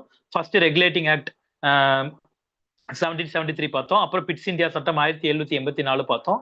அப்புறம் சார்ட்டர் ஆக்ட் 1813 பார்த்தோம். சாசன சட்டம் 1813, அப்புறம் சாசன சட்டம் 1833, அப்புறம் 1853 சாசன சட்டம் பார்த்தோம். அப்புறம் 1858ல அவங்களோட ஆட்சி பறிபோகுது. யாரோட ஆட்சிங்க பறிபோகுது? கம்பெனியோட ஆட்சி பறிபோகுது. அப்புறம் யாரோட ஆட்சி வர்றாங்க? கிரவுன் ரூல் வருது. 1858ல இருந்து அவங்க ஆட்சிக்கு வர ஆரம்பிக்கிறாங்க. 1861 அவங்க ஒரு சட்டம் போடுறாங்க. 1892 சட்டம் போடுறாங்க. இதுல முக்கியமான சட்டம் 1919, 35. அது ரெண்டும் நல்லா படிச்சுக்கோங்க. இப்ப இவங்க எல்லாம் வந்ததுக்கு அப்புறம் கடைசியா பிரிட்டிஷ்காரங்க இந்தியா விட்டுட்டு போகும்போது இந்தியாவுக்காக அரசியல் நிர்ணய சபைகள், கான்ஸ்டியூண்ட் அசம்பிளி போடுறாங்க. கான்ஸ்டியூண்ட் அசம்பிளி எல்லாம் சேர்ந்து இந்தியாவுக்கு கான்ஸ்டியூஷனை உருவாக்குது. எத்தனை பாகம் கொண்டதை உருவாக்கும் போது 22 பாகம் 395 ஆர்டிகளோட கான்ஸ்டியூஷனை நவம்பர் 26 1949 கான்ஸ்டியூண்ட் அசம்பிளி ஏத்துக்குது. ஜனவரி 26 1950 அந்த கான்ஸ்டியூஷன் நடைமுறைக்கு வர ஆரம்பிக்குது. அதுதான் ரிப்பப்ளிக் டேவா நம்ம கொண்டாடுறோம். அப்புறம் அந்த கான்ஸ்டியூஷன் வந்துருச்சு. இப்ப வந்ததுக்கு அப்புறம் கான்ஸ்டியூஷன்ல என்னென்ன முக்கியமான விஷயங்கள் இருக்கு, தனித்துவமான விஷயங்கள் இந்தியால இருக்குங்கிறத பார்த்தோம். மிக நீளமான கான்ஸ்டியூஷன்ங்கிறத பார்த்தோம். அப்புறம் ஃபெடரலிசம், என்னதான் கூட்டாட்சியா இருந்தாலும் ஒரு ஒருமைப்பாடு இருக்குங்கிறத பார்த்தோம். அப்புறம் ஒற்றை குடியுரிமை இருக்குங்கிறத பார்த்தோம். இதெல்லாம் இப்ப நம்ம பார்த்துட்டு இருந்தாலும் வரிசையா பார்த்துட்டு இருந்தோம். ஒற்றை குடியுரிமை, எல்லாருக்கும் ஓட்டுரிமை இருக்கு அப்படிங்கிறத பார்த்தோம். இதெல்லாம் அப்புறம் 3 அடுக்கு அரசாங்கங்கள் இருக்குங்கிறத பார்த்தோம். எமர்ஜென்சி இருக்குங்கிறத, எமர்ஜென்சிக்காக கூட ஆட்சியில கான்ஸ்டியூஷன்ல மென்ஷன் பண்ணிருக்காங்கிறத பார்த்தோம். எல்லா நாடுகளோட அரசியலமைப்பினோட கலவை இந்தியாவோட கான்ஸ்டியூஷன்ங்கிறத பார்த்தோம். அடிப்படை உரிமைகள் இருக்கு, கடமைகள் இருக்குங்கிறதெல்லாம் பார்த்தோம். இதெல்லாம் பார்த்து முடிச்சிருக்கோம். இது வரைக்கும் ஓகேங்களா? ஜஸ்ட் நடத்துனது ஏதோ ஒரு வாரத்துல மைண்ட்ல இருக்குல்ல, இதை நம்ம ரீகேப் பண்ணிக்கலாம். இது வரைக்கும் ஓகே தானே? ஏதாச்சும் டவுட் இருக்குங்களா? இல்ல சார். முடிச்சுக்கலாங்களா? Okay sir, okay sir. Okay sir, thank you sir. PDF மட்டும் முடிச்சுக்கலாம். send பண்ணுங்க. ஓகே ஓகேங்க. நல்லதுமா. ஜெயபிரபு ஐயா, சரிங்க. ரொம்ப அருமையா வகுப்படுத்தீங்க. அவங்களுக்கு ஐயா, நம்ம சரிங்க. பண்ணீங்க. மகிழ்ச்சி. ஐயா, சரி. சரிங்க. நாளைக்கு வகுப்பு இல்ல, நாளன்னைக்கு இருக்கும். இன்னைக்கு யாராவது புதிய சரிங்க. தொழில் திருத்தினாதான் கலந்துக்க முடியும். பழைய மாணவர்களுக்கு உங்களுக்கு அடையாள எண் ஒன்று தந்திருக்காங்க இல்லையா? இன்னைக்கு அது சில பயன்படுத்தி வந்திருந்தீங்க. அதை பயன்படுத்தி சிலர் தான் போட்டிருந்தீங்க. நம்முடைய சுமதி நினைக்கிறேன், RS 24 TCT 029 அந்த எண் நாளைக்கு எல்லாருக்கும் என்ன நாளைக்கு குழுவில் போட்டுருவாங்க. போட்டுருவாங்க. புதிய நண்பர்கள் இன்னைக்கு வந்து வியாழக்கிழமை வர முடியாது, தொழில் திருத்தம் வர முடியும். நீங்க உடனே கட்டண சலுகை இருக்கு, பயன்படுத்தி. ஜெயபிரபு நிறைவு பண்ணிக்கிறோமா? மாணவர்கள் கடைசி வரைக்கும் இருந்து கேட்டீங்க. செல்வராணி, செந்தில் முருகன், ரேவதி, ராஜேஸ்வரி ஆர், ரெட்மில இருந்து 2 பேரும் வந்திருக்காங்க. ரங்கராஜன், ராபின்சன், சுமதி நினைக்கிறவங்க, சக்தி கணேசன், அமெரிக்கன். எல்லாருமே உங்க அடையாள எண்ணை எடுத்து வச்சுக்கோங்க. வியாழக்கிழமை வகுப்புல உங்க